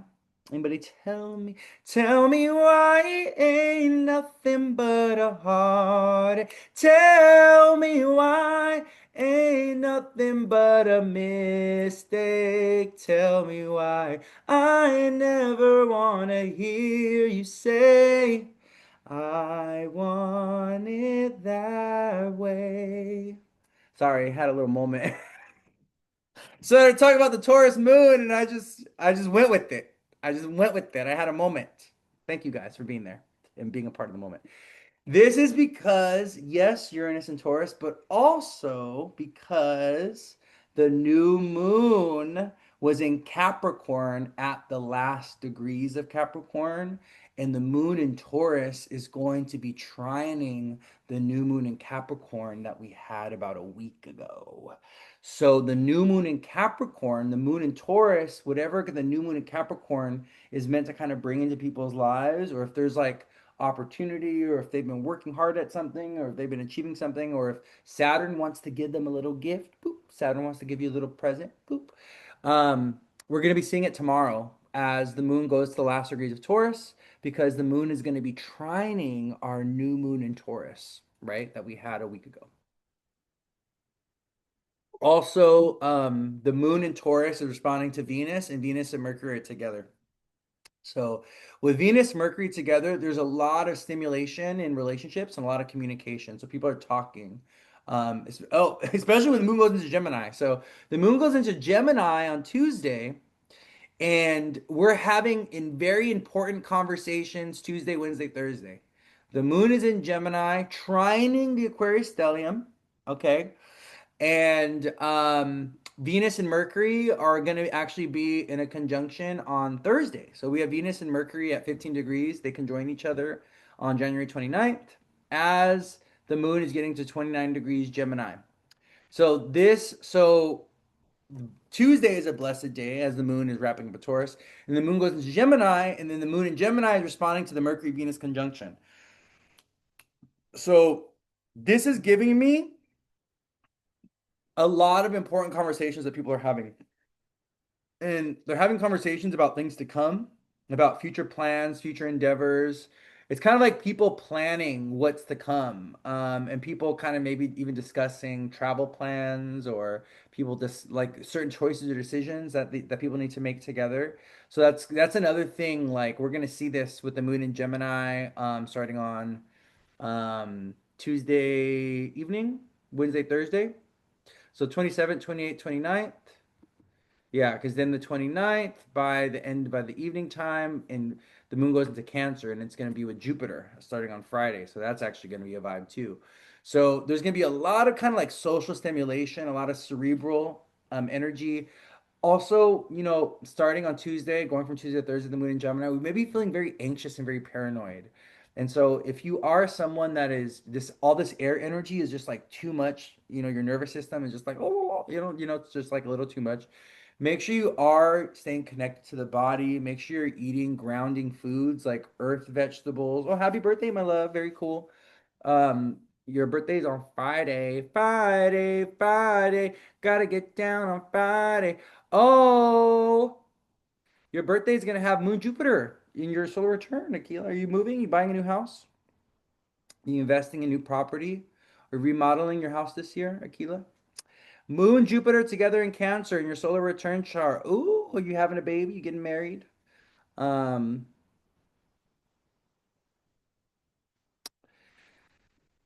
all those things. But that's a beautiful thing to have in your solar return chart.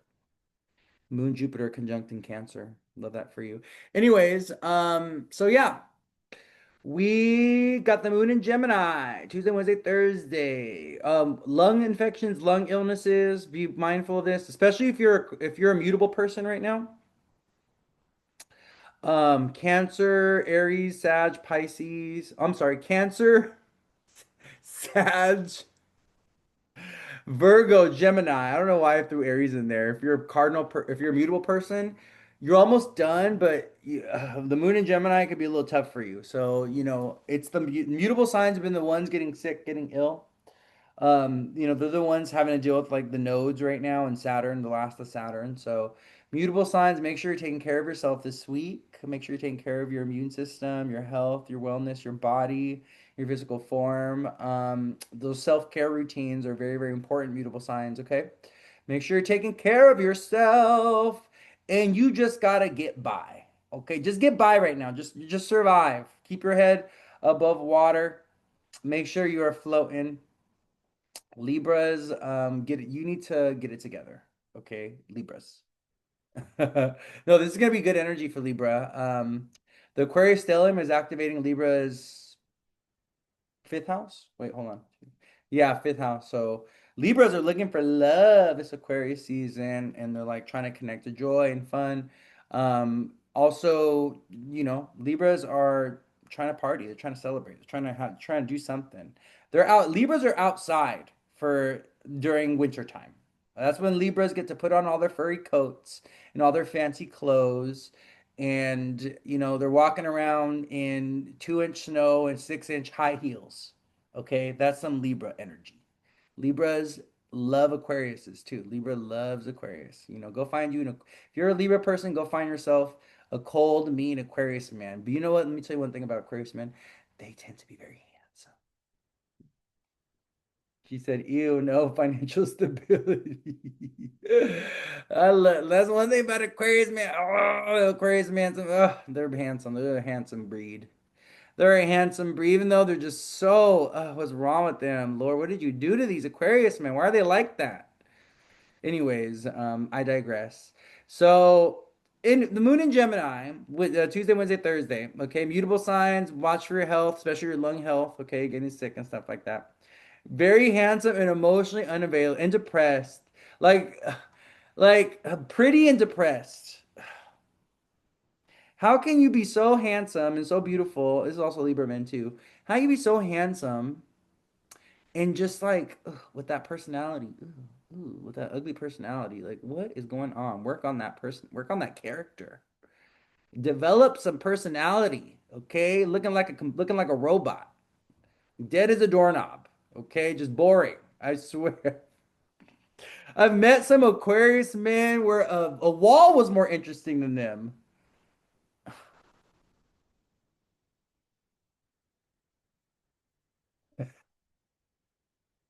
Aquarius man, let's talk about that. He, he will be 50 and still not financially stable. I know, like, oh my God, I need to work on it.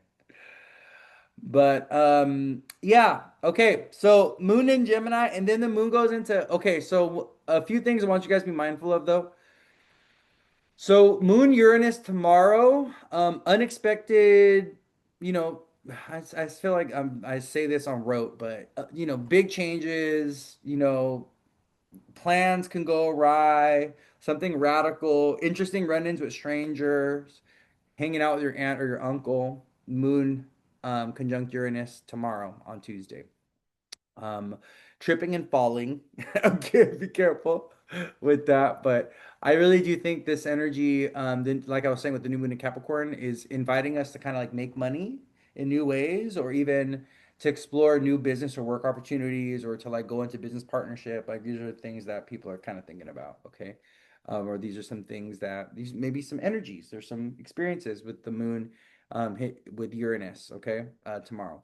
So then the other thing is with the moon in Gemini, um, the moon's gonna square Saturn and the nodes, but it's in a beautiful trine with all these Aquarius placements, which is wonderful.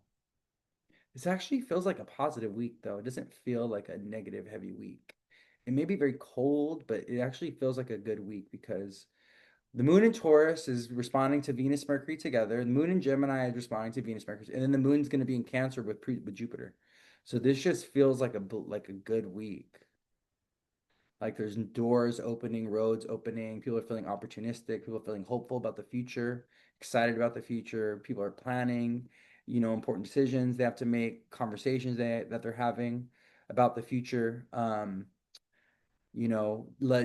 Letting people know, oh, these are my plans, these are my goals, this is what I'm planning on doing. How can you help me with this? How can you support me with this? Like those type of things. Someone said all kinds of weird stuff. Yeah, all kinds of weird stuff could happen. Yeah. Yeah, with Moon Uranus. Uranus creates weird things. Come on, internet! My internet is lagging. Ugh. Ugh. You're wasting my time. My internet is lagging. Okay, so on Thursday, the moon's gonna square Saturn, and there could be some final lessons or like the final goodbye is what I got. I got people like saying, giving their final goodbye to things. Thursday, January 27th. Or no, January 29th. As the moon is approaching the last degrees of Gemini, squaring Saturn. And then the moon, Jupiter together in Cancer before the moon goes into Leo. So Moon Jupiter in Cancer is really going to be bringing hope, joy, opportunity, luck for some people, some kind of blessing. If Jupiter in Cancer is trying to bring you something, yes, that will be when the moon's in Cancer. Come on, internet, what's going on? Ooh, my internet's not working. Hold on, you guys. Let me see if my iPad's working. My internet's not working. If my internet's not working on my computer, then my iPad's not going to work either because it's using the same internet. Let's see what we got going on here. Maybe it's the website. Oh no, it's working. My iPad is going. Hold on. Pregnancy, yes. Moon Jupiter, if you want to get pregnant this weekend. I don't see nothing wrong with a little bump and grind, baby. Anybody trying to make a baby? I actually got really good news from a client. I've been working with a client now for maybe 2 years, and They've been trying to get pregnant, and they just messaged me. I think it was day before yesterday. Yep, that they are pregnant. And I told her, I was like, just be patient. You just gotta wait till Jupiter in Cancer. She's a Cancer rising, Aquarius, Leo. No, Aquarius rising, Cancer stellium. She's got a Cancer stellium, and I told her, I was like, babe, be patient. Just wait, okay? That baby is coming. And it came in Capricorn season. It came in Capricorn season. Oh, Astro Seek is down for you too? Okay, yeah, that's what's happening. I thought so. It just went down. Weird technological shit going on. Neptune going into Aries. Thank you, Neptune. Appreciate you for messing up my thingy. Okay, but yeah, so Moon Jupiter together in Cancer on Saturday, Friday night going into Saturday. That's going to be really good, really blessed. Moon Jupiter together. Also, the Moon Jupiter opposes our new moon in Capricorn. So, whatever bad gate 502 bad gateway. Okay. All right, we're gonna free ball it. So, um Moon Jupiter in Cancer together Thursday evening, Friday, Saturday. It's opposing our new moon in Capricorn, right? So we may see some marriages. We may people see people commit, like get engaged or commit, because Moon Jupiter in Cancer is opposing the new moon in Capricorn and wrapping up the new moon in Capricorn cycle. So this can be about new business partnerships, new engagements, new contracts. Also, people signing new leases or rental agreements or purchases. Any kind of business financial contract. So this is like, oh, like buying a car, like committing to like buying a car, committing to like moving in or someplace like, oh my God, I didn't realize that the glare was so bad on. Let me just close that. There we go. I didn't realize the glare was so bad on whatchamacallit on Zoom. Yeah. Damn, we got the kids this weekend, so won't be able to make it. Yeah, there's gonna be a lot of yeah, family time, Moon Jupiter this weekend. And then we have our full moon in Leo on Sunday, which I will go into detail on Saturday. So I'm going to be doing a full moon in Leo live on Saturday. And I'll talk about the full moon in Leo. But yes, very exciting week. Neptune going into Aries. Uranus is soon to come out of retrograde. Saturn is soon to go into Aries as well. We got a big old Aquarius stellium in the sky. We have our full moon in Leo on Sunday. I think I said that already, but I'm going to say it again. And we're in the thick of Aquarius season, and it is cold and freezing out here. I'm in Portland, Oregon, so it's cold over here, but yeah, there's a deep freeze. We are in the freezer over here in the United States. There is record-breaking storms where people are being plunged into the cold and they don't have electricity and they don't have heat or gas, and it is a crazy thing. But I think we're gonna end it here. Unless anybody wanted to ask some questions. Oh yeah, let's pull some tarot. Why not? We have like 10 minutes left, so these are typically around 2 hours. Let's pull some tarot. Let's see what Spirit has to say. What do you have to say about Aquarius season, Spirit? What kind of guidance or advice can we give people that are going to be watching this? Let's do some tarot. I'm not going to take that card because I just like got my hand on the card. Let's want to shuffle. Let's see what Spirit has to say. Let's see what Spirit has to say.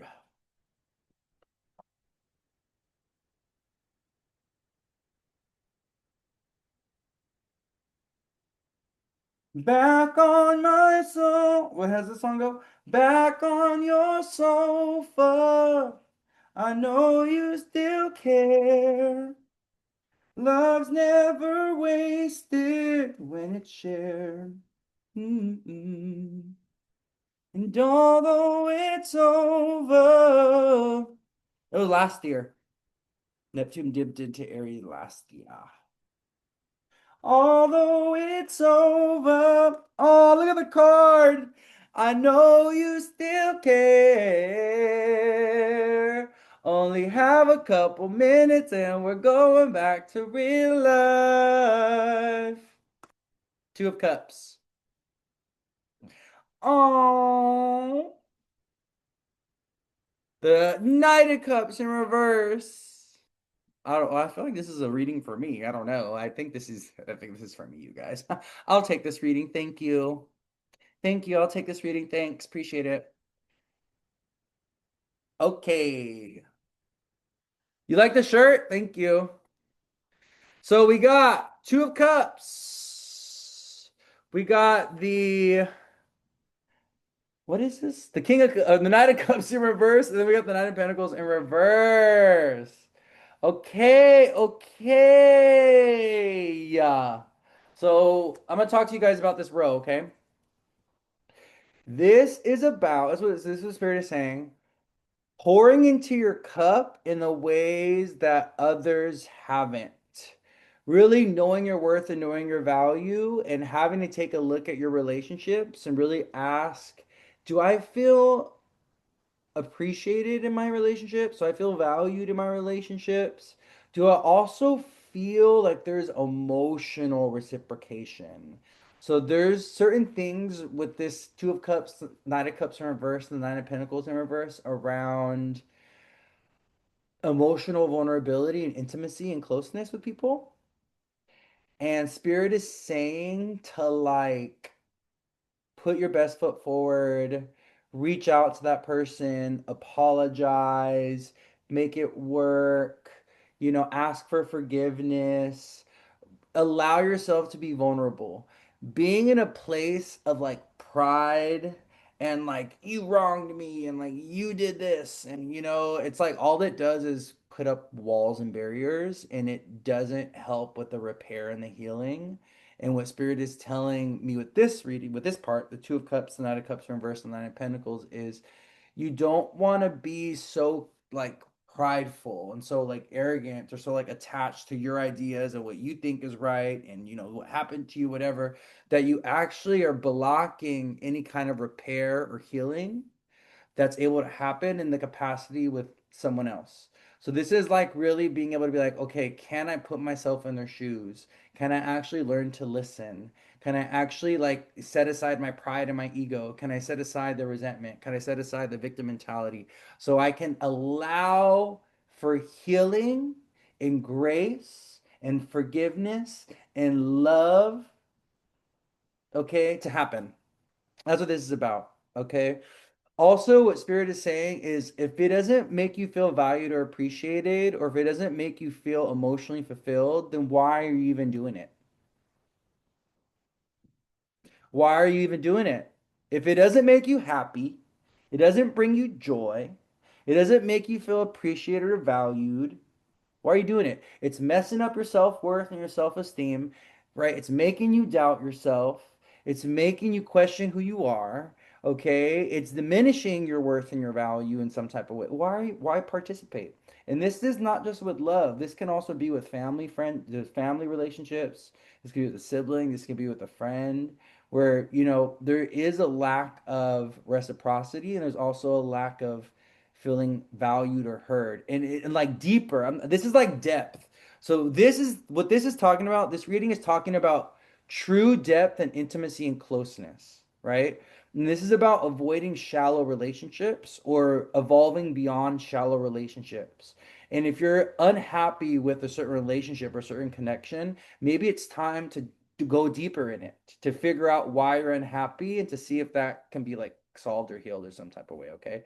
The other interesting thing, so I'm gonna pull. I pulled three more cards after the Two of Cups and the Knight of Cups and the Six of Pentacles or the Nine of Pentacles in reverse. I got the Ten of Cups, the Eight of Pentacles in reverse, and then the um, what is this? This is the Emperor. I'm sorry. I promise you I read tarot every day. I do. So what this is telling me is like some of y'all are just not happy with the way things have been. You are just not happy with the way things have been. You're not happy with your family life. You're not happy with like what your day-to-day life looks like. You're not happy with the job. You're not happy with the work. And your spirit team is really saying to get some alone time, connect to like some passions or some desires. Think about like what it is that you want to achieve. So maybe this could even be like, okay, if I were to die tomorrow, what is it that I want to achieve now? Like if I were, or what I want the testament of my life to be, or what's a goal I want to have achieved before I pass or something. You need to start gearing yourself towards that thing. You need to pivot your life in the direction of that thing, of that passion, of that joy, of that whatever. And for that, you might need solace and solitude to get clear around what it is that you really want. You may need to kind of separate yourself from the noise so you can really listen to your heart and your spirit, and you can get some inspiration or some motivation from there. Okay. It's interesting because a lot of times when people are feeling this need for change or for inspiration, they go outward and they're like, they start, you know, asking people and they start going over here and but it's actually within you. Like the answers that you're looking for, you just need to sit with yourself and get to know yourself a little bit. And that's where we have the Emperor. That's why the Emperor is coming out, because the Emperor is the card of Aries. The Emperor is a card of individuality and like really claiming our power and really sitting on our own throne. And what's so interesting about, the Emperor is it's a very lonely card. When I pull this card, a lot of times in when I'm doing a reading for someone, what comes across is solitude and people being on their throne by themselves. And it's like I'm in my kingdom, but I'm all by myself, right? It's like autonomy. It's like I have a kingdom all to myself, right? So and I think the growth piece with the Emperor card is understanding that, we are all sovereign individuals at the end of the day, right? We have this shared belief. We have this shared belief that, we have certain societal principles that we all agree upon, right? Which is like, okay, we're not going to murder each other. We're not going to steal from each other, right? We have these societal principles that we all agreed upon, but at the end of the day, we are all autonomous. We all have free will. We're all an individual at the end of the day. And we can choose at any moment in time to deviate and go against the grain and do our own thing, right? And I also think some of you, look at this, because look at the Eight of Pentacles and the Ten of Cups. This is the card of family. This is the card of fulfillment. This is the card of, like the happy ending. That's what the Ten of Cups is. The Ten of Cups is like the happy ending. Like, look at this card. Look at the little rainbow of the Ten Cups. This is the happy ending. But how are we going to get there? Eight of Pentacles in reverse. Because it's like we need to do some restructuring. And we need to kind of like look at the foundations of our life, because this is something that we build. This is a really important idea. I want you guys to embrace this concept. I want you to listen here, okay? Happiness and joy and peace in your life is something that you build for yourself. It's something that you create. You have to create that in your life. You have to create that. Eight of Pentacles in reverse, Ten of Cups. We expect joy and peace to come find us. No, yeah, sometimes it does. But that's actually something that we got to create. You build the structures and containers of your life. So this has a lot to do with boundaries, right? Putting up walls and putting up boundaries in your life, laying a foundation, kind of going through that process, because then your lived experience, you're solid, you're rooted, you're grounded. What does that security and that's the other question is, what does security and safety look like to you? And it looks different for everybody. Also, happiness and joy looks different for everybody. That's why we cannot compare what our joy or happiness is to someone else's. Because you know what's so funny? Let me tell you what's really funny. What makes someone else joyous or happy or peaceful and content, okay, may not make you joyous, happy, and peaceful and content. And this happens all the time. A lot of times we are witnessing, and the people do this all the time. They're witnessing someone else be joyous and happy, right? So let's say you have a best friend and your best friend gets married and has a baby. And she's like so happy with that, right? And you're like, oh my God, well, maybe that's where my joy is. Maybe if I get married and have a baby, I'm going to be happy, right? So what you do, you're just piggybacking off their joy and her happiness. So you end up getting married and have a baby and you fucking hate it. And you're like, why did I do this? Oh no, this is not for me. This is not because why? instead of searching your heart and sitting with yourself and getting to know yourself and figuring out what brings you joy and peace, you thought that that person's joy and peace was going to be your joy and peace, but it's not. It's not. They're joyous and happy being a parent and being a wife, but you hate it. You're like, what the fuck am I doing? Oh my God, I hate it here. I don't want this. This is not what I wanted. This is why it's so important to get to know yourself, and you cannot compare yourself with others because your joy and happiness, well, maybe joyous and happy and content for you, may be a total mess and a total, stressful, anxiety provoking for someone else and may bring a lot of suffering to someone else. You see what I'm saying? That's the same reason why not everybody wants to be famous or successful because there's a lot of burden. There's a lot of expectation that comes with success and fame.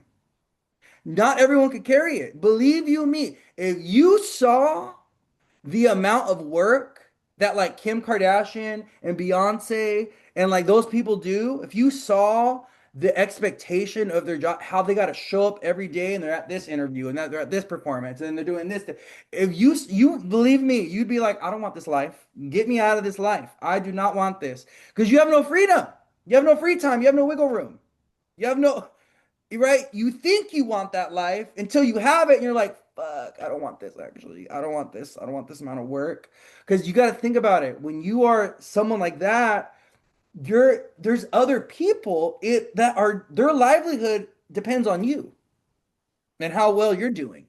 So if you don't want to show up to a show on a Sunday, think about your whole staff, all the audience members, like it's gonna have a ripple effect. It's gonna have a big impact, right? Like, so this is why I think this is a big message right now coming through is you have to figure out Emperor card, eight of cups in reverse, or eight of pentacles reverse and 10 of cups.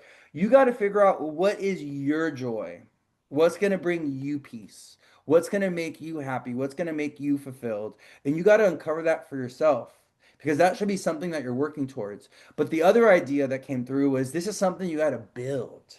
You build a life of peace and contentment. You don't just fall into it. It just doesn't happen overnight. It's actually something that is intentionally constructed day by day, minute by minute, hour by hour, second by second. Your habits, your behaviors, your thoughts, your emotions, your goals, the way you interact with life, what you produce, what you do, how you interact with others, all of that creates the life that you live, right? And you're either going to do it intentionally or you're not. You're either going to be focused and do it, or you're just going to end up with whatever it is that you end up with, because you're not really being intentional about it, right? And this is why it's like we see like so many people, they're like wayward souls, or they're like, they're just always in response, they're living in response to life. They're always responding, responding, responding. So they just end up with with a life that's just very kind of like messy or just kind of disorganized, or it's kind of just like a little bit of everywhere, and there's no focus or there's no structure, there's no overarching theme, You got to think about yourself as like a book, right? Like if you were an autobiography, if you were a story, right? You want your story to happen in chapters and it has to be organized and it has to be structured, right? But that's not how many people live their life. They're not thinking of their life in chapters. They're not thinking of their life in like a structured way. And there's an invitation to really think about this. Structure actually does create contentment and peace, and it's important that we really take a look at the foundations of our lived experience and we ask ourselves, is this bringing me closer to joy or peace, or is this making me sad, making me depressed, making me unhappy? And if it's making you depressed, sad, unhappy, unfulfilled, you got to do something. You got to do something different. You got to do something different. You got to explore and you got to experiment. You got to try something different. I also think that like many of you you have like some toxic shit that you got to, I'm talking to myself here. You got some bad habits you got to get rid of. There's ways that you've been emotionally coping with things. And I'm sorry to say, my love, but that alcohol, that food, that sugar, that ice cream, that TV, that toxic man that you keep going back to, those things are not gonna, that's not where joy is at. That's not where peace is at. Those things are only gonna bring you temporary fulfillment and a numbing and disassociating in whatever way you choose. Not good. No bueno. Not bring you any closer to not bring you any closer to joy or to who you really are. Okay. So, Emperor card, really become sovereign. Become sovereign. Sovereignty is when you don't emotionally rely on anything external to be at peace.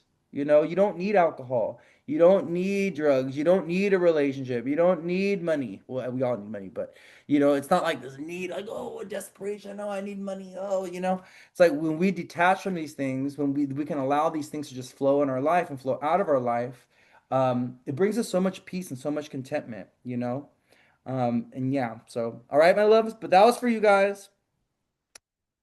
I love you all so much. Thank you for spending this time with me today and being here. My books are open for readings. If you're interested in a reading, click on my link tree in my bio. You can go ahead and book there. I think my February is like pretty much almost booked up.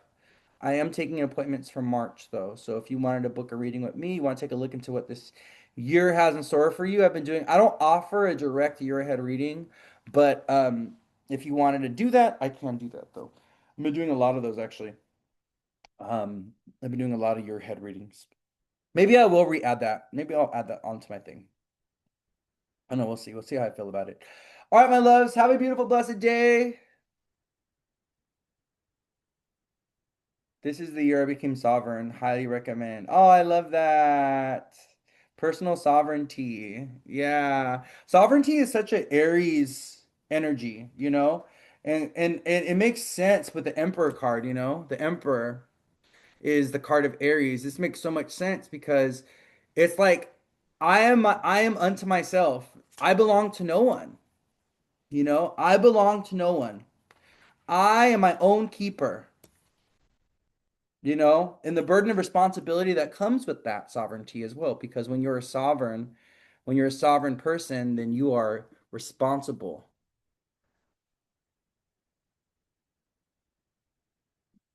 Who said that? I belong deeply to myself. Was that Maya Angelou?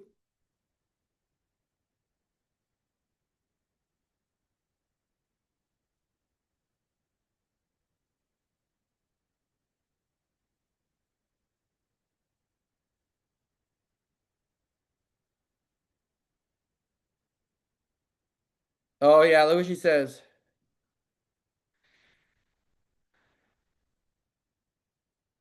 I'm gonna post this, yes. Eartha Kitt. So,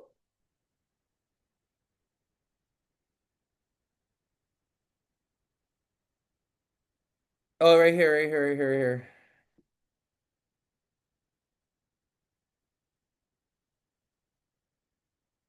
Look at what Maya Angelou says right here. Look at this. And you know what's so crazy about Maya Angelou? You know what's so crazy about her?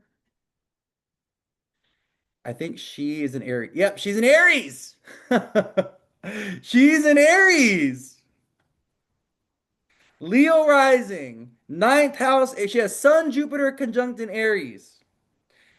Mars in Aquarius, Saturn in Sag. And look at this quote. Look what she says. Maya Angelou. You are only free when you realize you belong no place. You belong every place, no place at all. The price is high, the reward is great. And then Bill Moyer says, do you belong anywhere? Maya Angelou says, I haven't yet. And then Bill Meyer says, do you belong to anyone? And Maya Angelou says, more and more, I belong to myself. I'm very proud of that. I'm very concerned about how I look at Maya. I like that Maya very much. I like that Maya very much.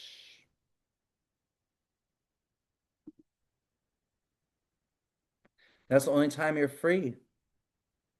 I love that. And of course, she's an Aries. Of course, Maya's an Aries. I love Maya too because she'd always be down for a good debate or a good argument, like a typical Aries. Aries will always argue with you over something. Aries just loves to argue. They love to fight. That's what they're here for. They're here to fight. So don't hate them for it. I ain't mad at you. I still got love for you. All right, my loves. I'll see you guys. Take care. Have a beautiful, blessed day. I'm gonna go ahead and post this on YouTube in a little bit as well, in like an hour or so. So if you guys want to catch this on YouTube, You can. Okay. Have a beautiful, blessed day. Leo full moon coming up. Aquarius stellium in the sky. The moon in Taurus today. The moon goes into Gemini Tuesday, Wednesday, Thursday. Thursday, the moon goes into Cancer. Thursday, Friday, Saturday, it's in Cancer. And then on Sunday, we have our Leo full moon. Okay. Neptune is now in Aries. We have Saturn going into Aries in a couple weeks. Uranus is about to go direct. We'll talk about those things in the upcoming weeks. I'll see you guys on Saturday. We're gonna do the full moon in Leo live on Saturday. All my Leos, I want you guys here. We got a bone. I got a bone to pick with you guys. I got some shit to talk to my Leos. Okay, so if you have a Leo rising, a Leo sun, a Leo moon, I better see you on Saturday. Okay.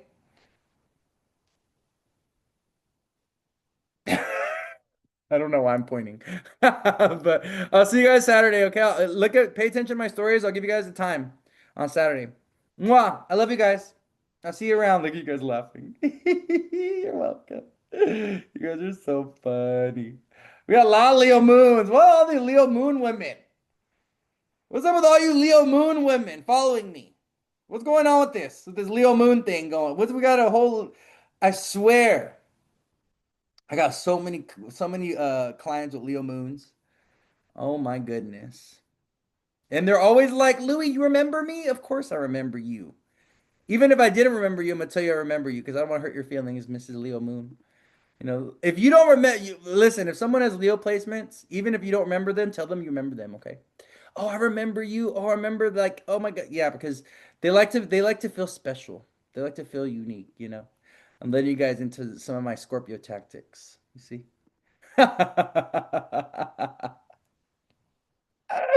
Scorpio things. Oh my God, you're my only client. What are you talking about? I always tell my Leo clients, you're my only client. Okay, I exist for you. You're the only one that I see. You're the only one in my life. You tell a Leo moon that, oh, and they're like all about you. They're like your biggest fan, diehard fan. They like to be treated a little special. Leos like to be treated a little special. They like the special treatment. They like you let them cut the line a little bit. Oh, the Leo will love you forever. You let them cut the line. That's a Leo thing. I don't have any other clients. What are you talking about? You're my only one. Leos will take that bait any day and every day. Okay, I really gotta go. No, I really gotta go. I really gotta go. I really gotta go. Okay, I love you guys. I'll talk to you later. Okay, bye. You said you haven't told me that.